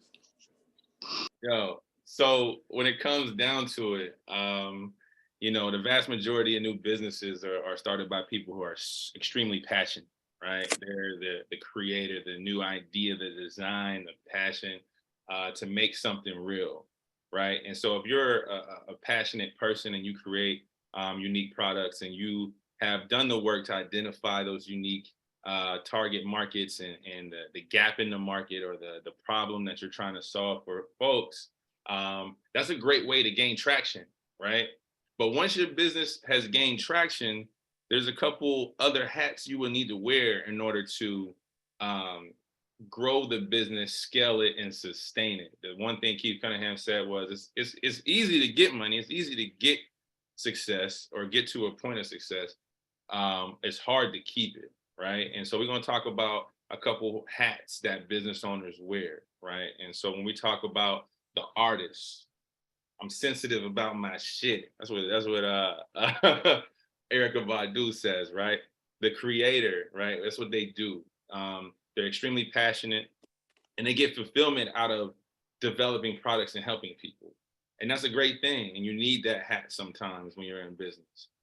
They create brands, they create products, they go through the design, they see the beauty in what it is and they push it out to the world and they enjoy that, right? But some artists get too bogged down in the artwork and not about how to run the business. So like, do y'all remember what happened with Steve Jobs when he was first at Apple and he was he was the super genius artist. What happened to Steve Jobs after a few years? Fired his ass. Fired his ass. Like, get yourself out of here, right?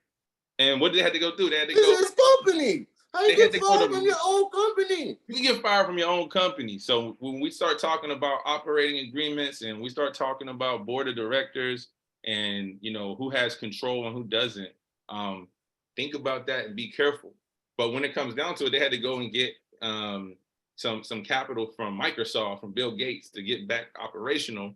And then he came back after a while, and he came back with a different hat.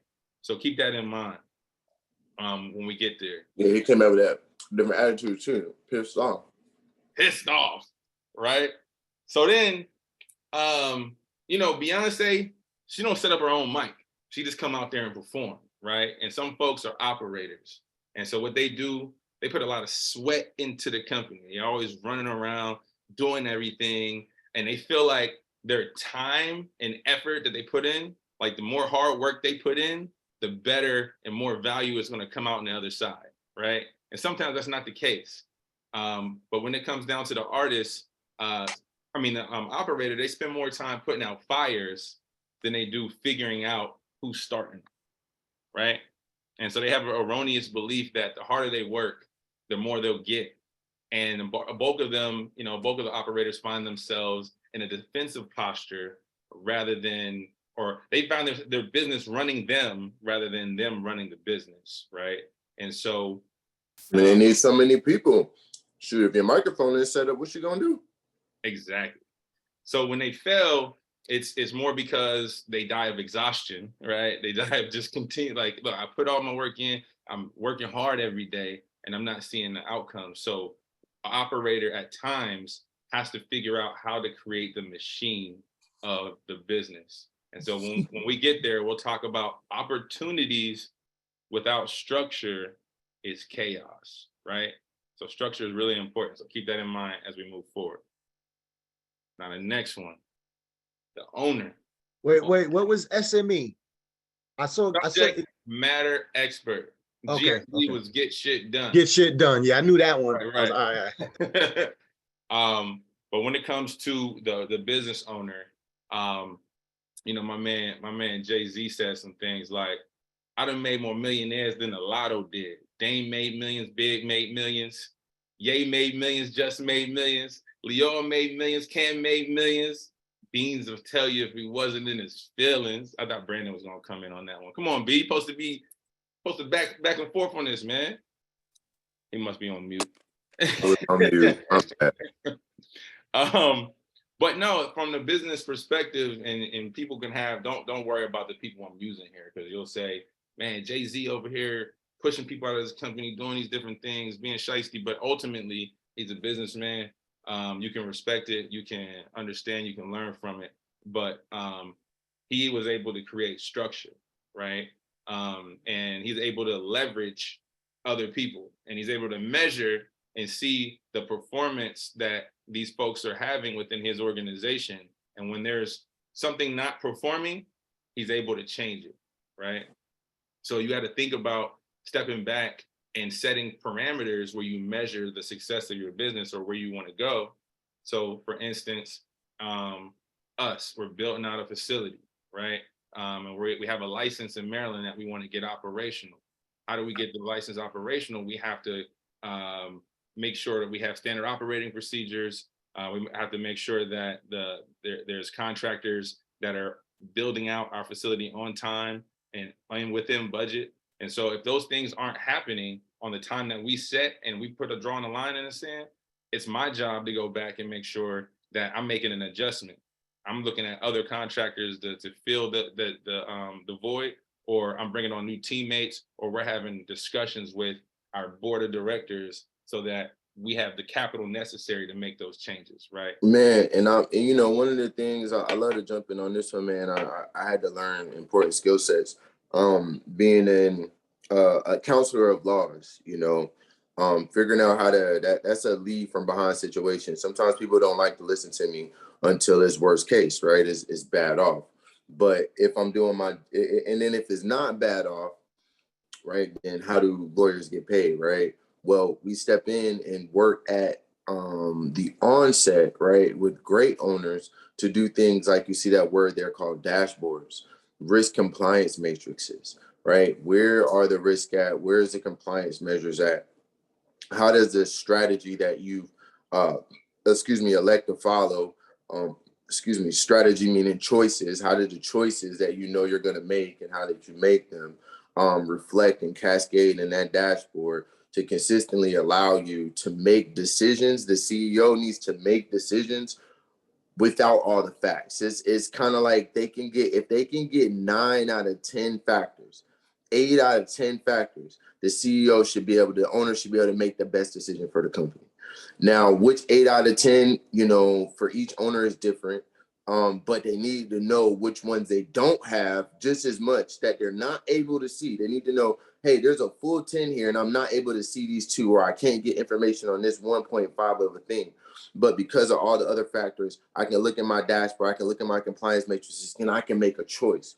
I can execute my strategy. So. Absolutely. And I think I got a picture up here I want to show, because as a CEO, the tools, well, I'll get there in a second. I'll leave it there. But, as a CEO, you have to establish the direction for the company. You're the conductor of the orchestra. You have to build the machine, unify your staff or your partners together. You got to set the tempo. Ace sets the pace, right? When it comes down to that, you are the ace of your organization.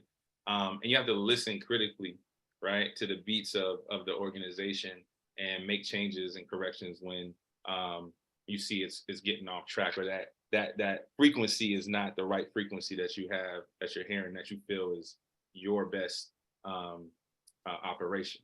And lastly, I'm from Pittsburgh, so I got to put my man Mike Tomlin in there. But when it comes down to it, you don't necessarily have to have a board of directors.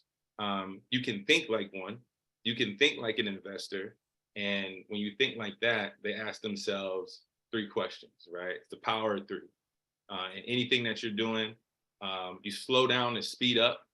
You pause and consider these 3 things. A decision that comes to you, and you have to make a decision like, what's the upside? What's the downside?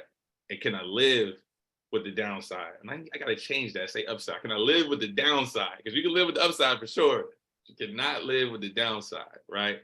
So as a board, like if you think about it like this, Tiger Woods has 4 coaches watching him swing every day. If an attorney goes to court, they get another attorney to come in and represent them. They sometimes they can't represent themselves. So you have to look within your network, look in your Mount Rushmore of cannabis, look to books and others' experiences to help you make decisions before you go forward. Think about business as an intellectual sport. We talk about sports, we talk about cars, those types of things. And championship teams always have a world-class defense. And Brandon likes to play defense a lot. I'm like, let's run forward, let's go, let's get it done, let's get this money. He's like, whoa, get breaks. So keep that in mind as we go through this, this work. And I think Moore said this earlier about how can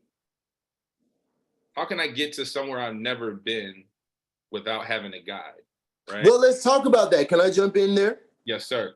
How can I get somewhere I've never been without having a guide? So, man, we baseline a lot of things in this program for, like we said, about 5 different quadrants of where we pulled what was going to happen for the mastermind. So we got to go back to Nap Hill, right?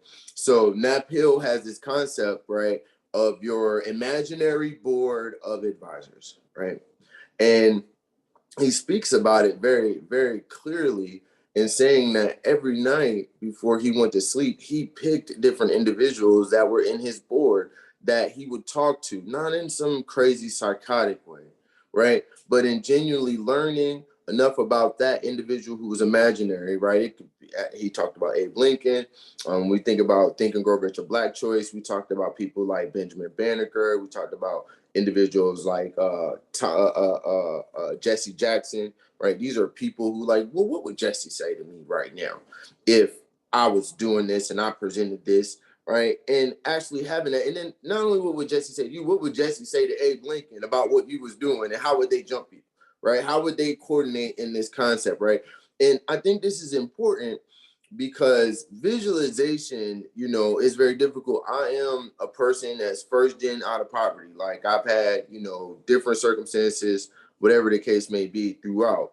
So being honest, right, that's something that when I go to the Porsche dealership and I say, does it come in the coupe? They're not understanding that I may or may not know what I'm doing. They may have the assumption that I don't. But before I went there, if I thought to myself, is this a sound financial investment? What would Abe Lincoln tell me to do? What would Jesse Jackson say, right? About this purchase, about this expense? They might both say, hey, yeah, man, go for it. This will align. But I might have to talk back to them and justify, well, this is why this is going to help the business. Because then I got to go tell Todd, hey, Todd, this is why doing these things will help our business. This is why being able to be polite and pull up in something in a car that other CEOs, other business owners may or may not pay attention to, but if they decided to pay attention to it, they understand that you more than likely than not have your stuff together. You know, so there's impressions that you make on people, and how you come up with that when you've never been there before is always the mystery. How do you act like you've been there before? You have to think about it. You have to imagine it. You have to go into your Rolodex and understand that part of the key to everything, another discourse, right, and getting deep on you, is your association. So if you align and associate yourself with people in the aura of greatness that you want to be, not just if you have not or have not met them, right? But if you truly align yourself, you heard Monta say, I'm going after Oreo, I'm going after Hershey, right? Cool. Why? So she has to think about, what did Hershey do? Why did they do that? Why did they think that way? You have to read that history, right? Then so when you find yourself in similar situations, you can objectively move like you've been there before, because through your cosmic habit force and the concepts of controlling your key to everything, you can associate a rational basis. Now we're getting into your psychotherapy. You need to play your jazz. You need to play your music. You need to be in the right tempo. You need to dedicate time to yourself. You know, hugging, loving family, everything has a place. Hugging, working with business partners has a place, but so does it have a place that you need quiet time to do this practice, to be able to do what Todd is talking about. And I'm going to close it with about, why do we talk about the different hats of a CEO? Mm-hmm. And at the end of the day, these are concepts, right? And so take these concepts and do your own research into them, right? Talk to these concepts with other people, right? Listen, read books, evaluate.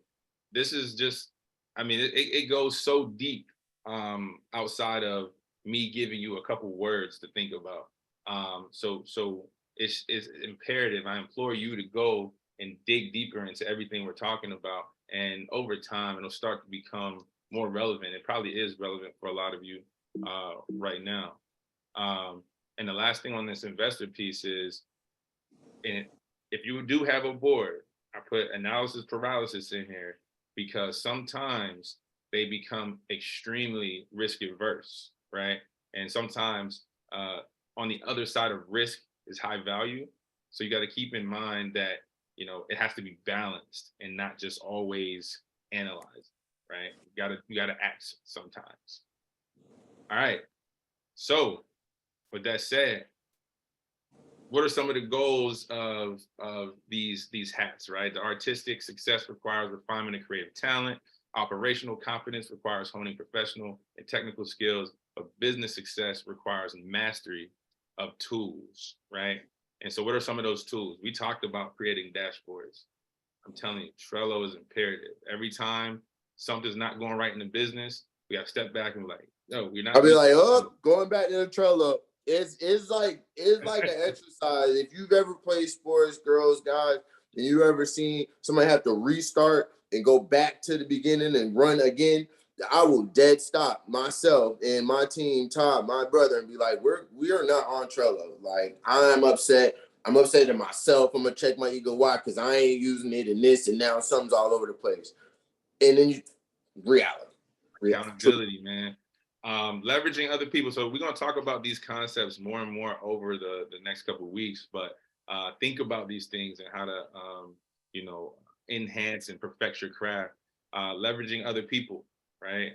Making sure that you can automate, delegate, and eliminate certain tasks when it comes to being a CEO, because you cannot, I repeat, you cannot do everything by yourself. That's why you have a mastermind, even if it's one other person. It's important to consider that. And that's what, Nap Hill talked about. Managing cash flow and understanding financial statements are imperative. And so when we bring on, I'm hoping David has a little bit of time to come on. We're going to talk about those two key aspects, and you're going to learn some key tips and tricks. And you might have to hire the man to get it right. Because Mata, and she didn't say it, but as soon as she hired him, she learned every aspect down to the milligram of water, or the. I don't even want to talk about it. Say it again. I don't even want to talk about it. It'll make you feel bad about what you don't know. Let me put it like that. Everything is understood from a financial aspect and how to manage it and track it and make decisions. So there's a little dragger on there, and you can see how different decisions impact revenue, impact profit, so forth and so on. You have to design marketing. If you don't know how to do it, get with somebody. I hit up Brian Hall. We're going to talk, figure some things out. I'm interested in where his capabilities are and skill sets. You have to create the culture internal to your organization, right? The ego coin, ego check is our culture. Build your own culture. Make sure that you bring people like-minded into your circle and work with them to define what your culture is, and to make sure it's promulgated across the and culture is not race or gender, yo. Oh, no, not at all. Please don't get that confused. Not at all. But it's inclusive of all things, race and gender, but it is not in and of itself having race and gender. There's much more requirement. Absolutely. Refining the target market, measuring outcomes, setting your KPIs and seeing where you are. So, 3 months from now, we do something called a 30, 60, 90-day outlook. What do we want to accomplish in that 30 days? What do we want to accomplish in the 60 and the 90? And you refresh it every 30 days. So these are types of things to make sure that you hold yourself accountable to certain actions and tasks and outcomes that you're looking to achieve. And lastly, prioritization. And it's funny because in our other business endeavors, when it comes to government contracting, I just want to put this out there so it's a tool or a concept that y'all can take in and try to use here, is we create scorecards, right? And let's say we have 300 opportunities, 300 contract opportunities that are out there. And along the x-axis or the top columns of the spreadsheet, we're saying, hey, what are the key factors and criteria that help set our priority, right? We're not going to be able to go after all 300. Let's choose 5. But how did you choose those 5? And how in a repeatable way can you choose the next 5? Not off the skin of the cuff, right? Right. The CEO is based on process. And then how do Brandon and I make sure we have the common lexicon on what, if you rating 1 out of 5, what does a 5 mean, right? That means the customer, we know the customer. There's some traction and some revenue in some space. We've done the research. We've done a competitive analysis. We've developed an account plan, so forth and so on. We have the necessary past performance. All the above, right? And so that's how we do our measurements, and we can provide you with one of our templates that we've used to just see who do we want to invest in when it comes to business. We had 100 people apply to a accelerator program that we gave out money to, actually, with Merida Capital, and we had to evaluate 110 businesses.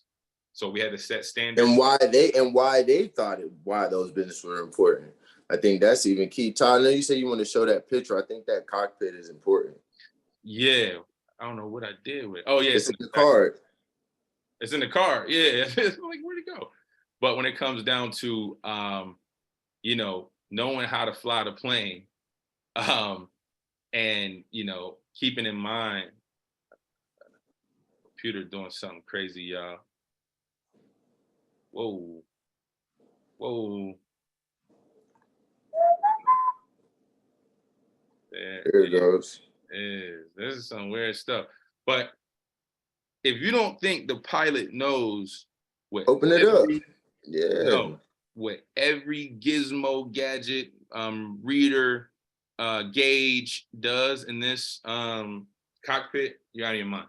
And I walked up to the front of a plane when I was a young kid, and I asked the pilot, "Do you land a plane, or does the computer do it?" He said, "I do it every time." The pilots always gotta land the plane. That is so funny you said that, Todd. Like, I was having a conversation with someone else, and I was talking about how, you know, it was late and we was just getting finished up and all these things. And the text that was back is the pilots always gotta land the plane, no matter how late, no matter how early. I swear to goodness gracious, that was Tuesday. And when the pilot's flying in clouds, because Brandon and I were thinking about working with Emmanuel Lewis and doing this flight club and actually learning how to be pilots. And ultimately, you know, there's a certain certification you have to get called instrumentation. So when you're flying through clouds and you can't really see, you have to trust your instruments. How high are you? What's your speed? What's the pressure? You know, all of those different things so that you can guide yourself through where you can't see. And I know we talked about talent hitting targets other people can't hit. And genius is targets other people can't see. You can't even see. Like, what? You can't even see it. You gotta find it. So these are some questions. This presentation's in the Trello. These are some questions I want you to take back. And so you don't have to answer these. You don't have to put them on the Trello. If you want to, you can. You definitely have to answer these. You definitely have to answer them for yourself. If you want to put them in the Trello, you can. There it is. But these are the thinking time questions that, you know, I would recommend you think about when you slow down and speed up and take that break, right? Which hat has been your comfort zone, and which hats are not getting worn often enough in your company? For that matter, which hats do you not even own? And how can you acquire them, right? It's like, right. I didn't even have that investor hat, right? Think about that. What specifically have you been ignoring about your business, and what specifically needs corrected? You see it's wrong, you see it's happening, or there's some symptom that you see and you're not evaluating. Somebody still said money. I swear to God, if when Todd said that, if in your head you're still locked into saying, what's wrong with my business? Like, we need money. Can somebody please come off mute and validate that was the first thing that they thought when Todd said that? Money's the last thing. And if you're doing everything right, it'll come for sure. Money is a symptom. Having lack of money. So nobody came off mute. So I'm gonna trust everybody. Maybe they have adjusted their inputs already that refinedly. But you know, I'm just noting again, man, because I had to check my ego, because one of my good colleagues in this industry said, Brandon, the conversation you had with me at the hot dog stand, like, yo, why you worry about money so much? So when I see certain things, it's like, what's specifically wrong with our business? We need money. Like, nobody thought that? Nah. My definite ego check is I'm an artist, I'm creative, and my follow-up. I got a lot of people who want to fuck with me. My follow-up, returning people's attention, and just paying more attention to that other hat, you know. But yeah, you know, the follow-up, and I'm more of an artist running a business. That's why I do incorporate other business people around me like that. But yeah, the follow-up, you know, is the way to get the money, I guess, and more access to things. So relationships in the Dow, being able to use a Trello. Hey, boom, this person contacted me. I checked my email this week. I went through, or I got a checkbox. This is who I got to hit back. sometimes it's easier to just hit them up. But at least if you keep a list, like this person hit me, this person hit me, this person hit me, because you might not have the time to respond and stop. Y'all got kids, y'all got families, things going on. I was smiling so hard when Sheena was on because I could hear the baby in the background. I love hearing families. I love it. But when they distract you, do you at least have a list? Like Ty got a list. He'll pull it up, just a note to itself, So you can put that in the Trello, like follow up with somebody. Like, and thank you for coming off mute, Martin. Thank you for your inputs, having some adjustment, right? It's not just money. Yes, it's other things that we ignore. It's other things wrong with the business other than we not making enough money. Shoot, we might not be expressing ourselves and giving our love and passion because we done took the artist hat off because all you being is an operator. Absolutely. You know? And what skills or tools do you need to learn? Or who do you need to hire to help you overcome obstacles that are restricting your growth, sales, and profitability? But wait, there's more. What areas of your business could be delegated or outsourced to someone else who is competent and has execution intelligence? And intelligence is experience, strategy, and critical thought that you might not have the time to deploy in your business. And this could help free you up to do the things that you most value. When it comes down to, and I want to make sure y'all understand, you're supposed to wear all these hats at different times, right? I was talking about Steve Jobs. Yes, the artist hat, needs to know what needs to be created. The operator hat wants to understand what needs to be done today. The owner hat, what needs to be structured, measured, or planned. And the board hat, what could go wrong? How can we mitigate the probability of this risk being real? And if it does occur, how can we reduce the cost to the organization? That's deep, because a lot of risks are unexpected.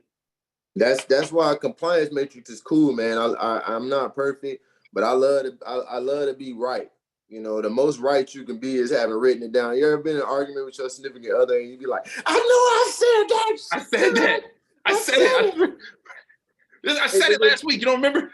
But they might not have heard it the way that you said it. Yeah.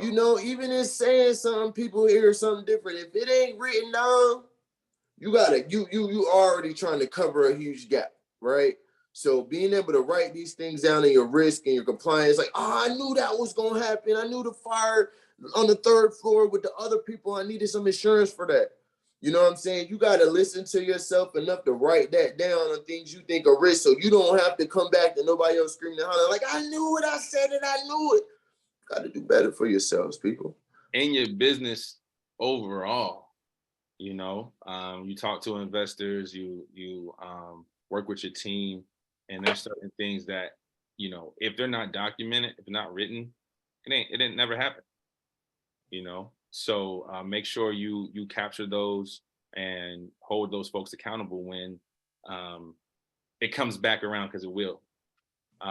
With that, we got 7 minutes. If there's any questions, any inputs, any feedback, feel free. If not, I will accept a motion to close this meeting.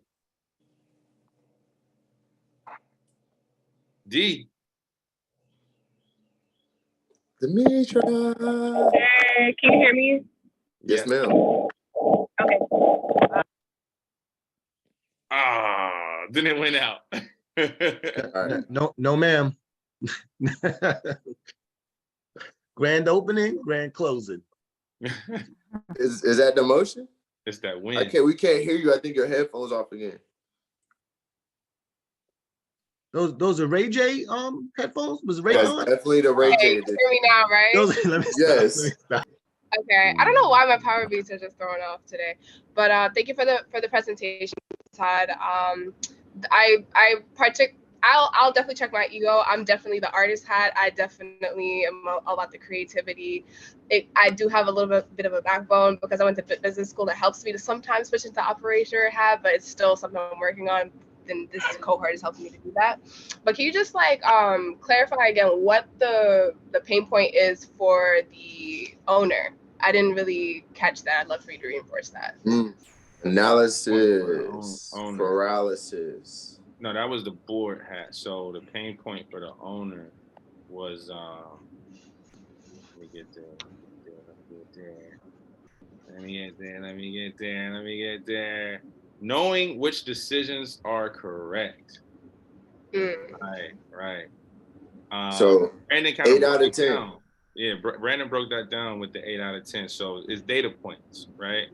Do I want to hire this person? Right? That's a decision the owner has to make, right? Or do I want to partner with this group? Let's make it that. So does this group have a technical skill set and ability to enhance my business? Do they have relationships with particular clients or customers that we can leverage? Do I like working with these people in the first place? Do I even enjoy do we have regular conversations? We have common beliefs.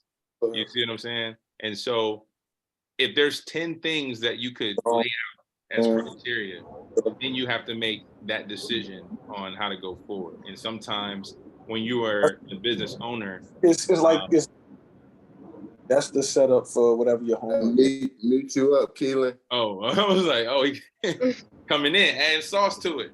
No, but mute up. I got him. Yeah, got it.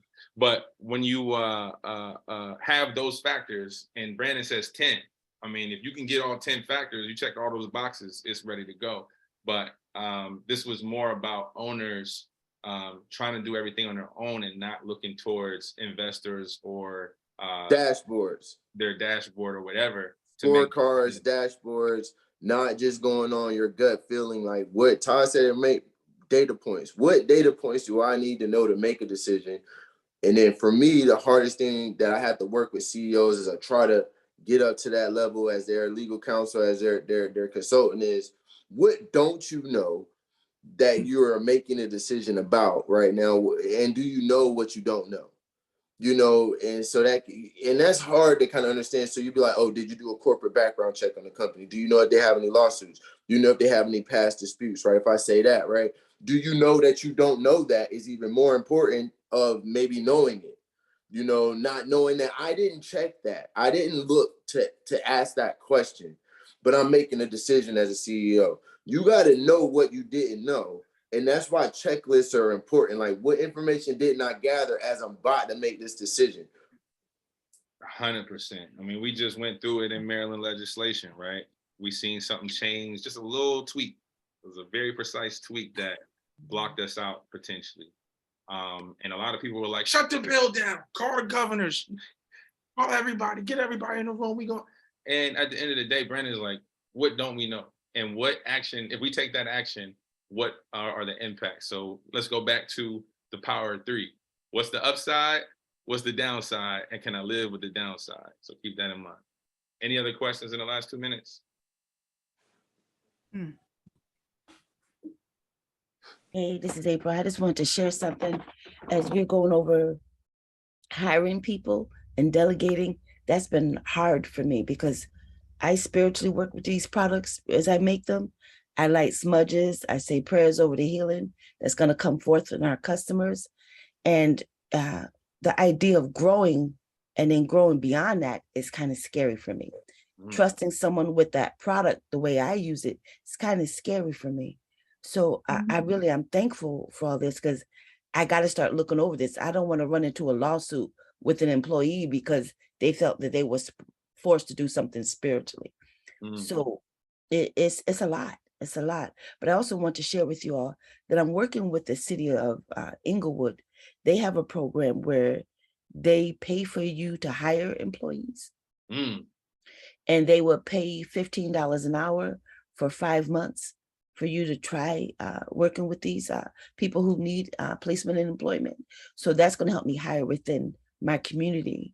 I have a gentleman that's been fired or let go due to lack of sales at an herbal shop that I've been working with.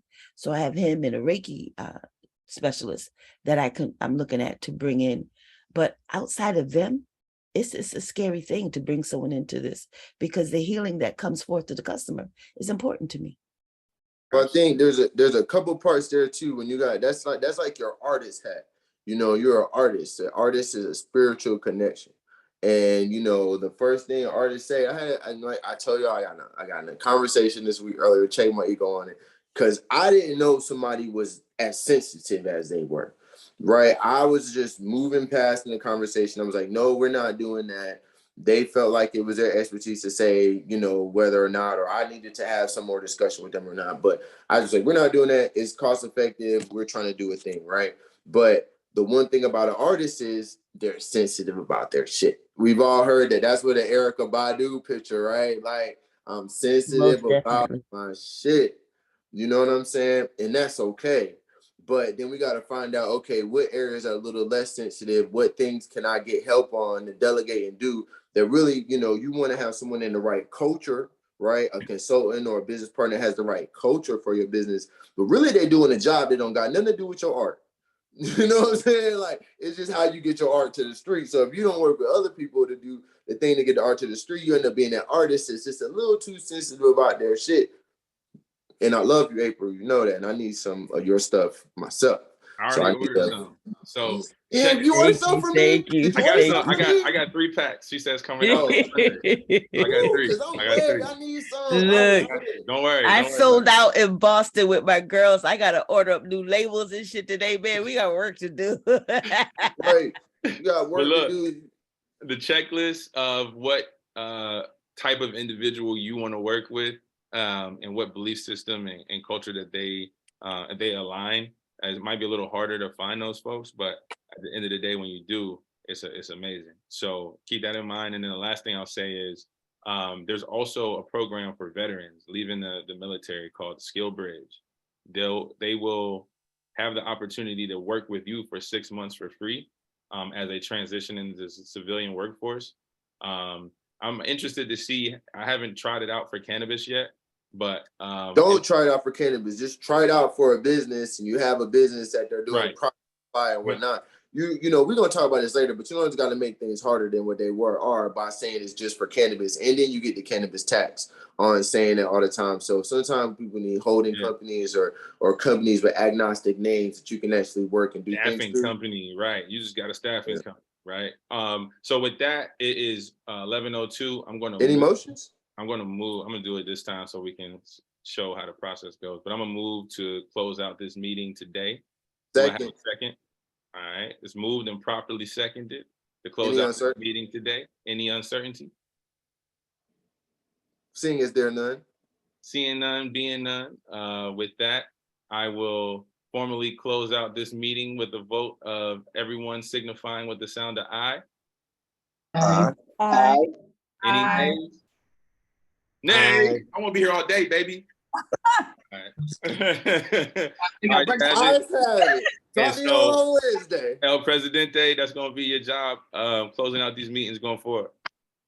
Right, sounds good. Y'all notes in the card. Move the Trello. Y'all know what it is. Let's work. All right. That's it. Have a great Saturday, y'all. Thank you so much, y'all. You too. Take care, everybody. Enjoy, everybody. That collective. Yo, pull up to the parade. We go.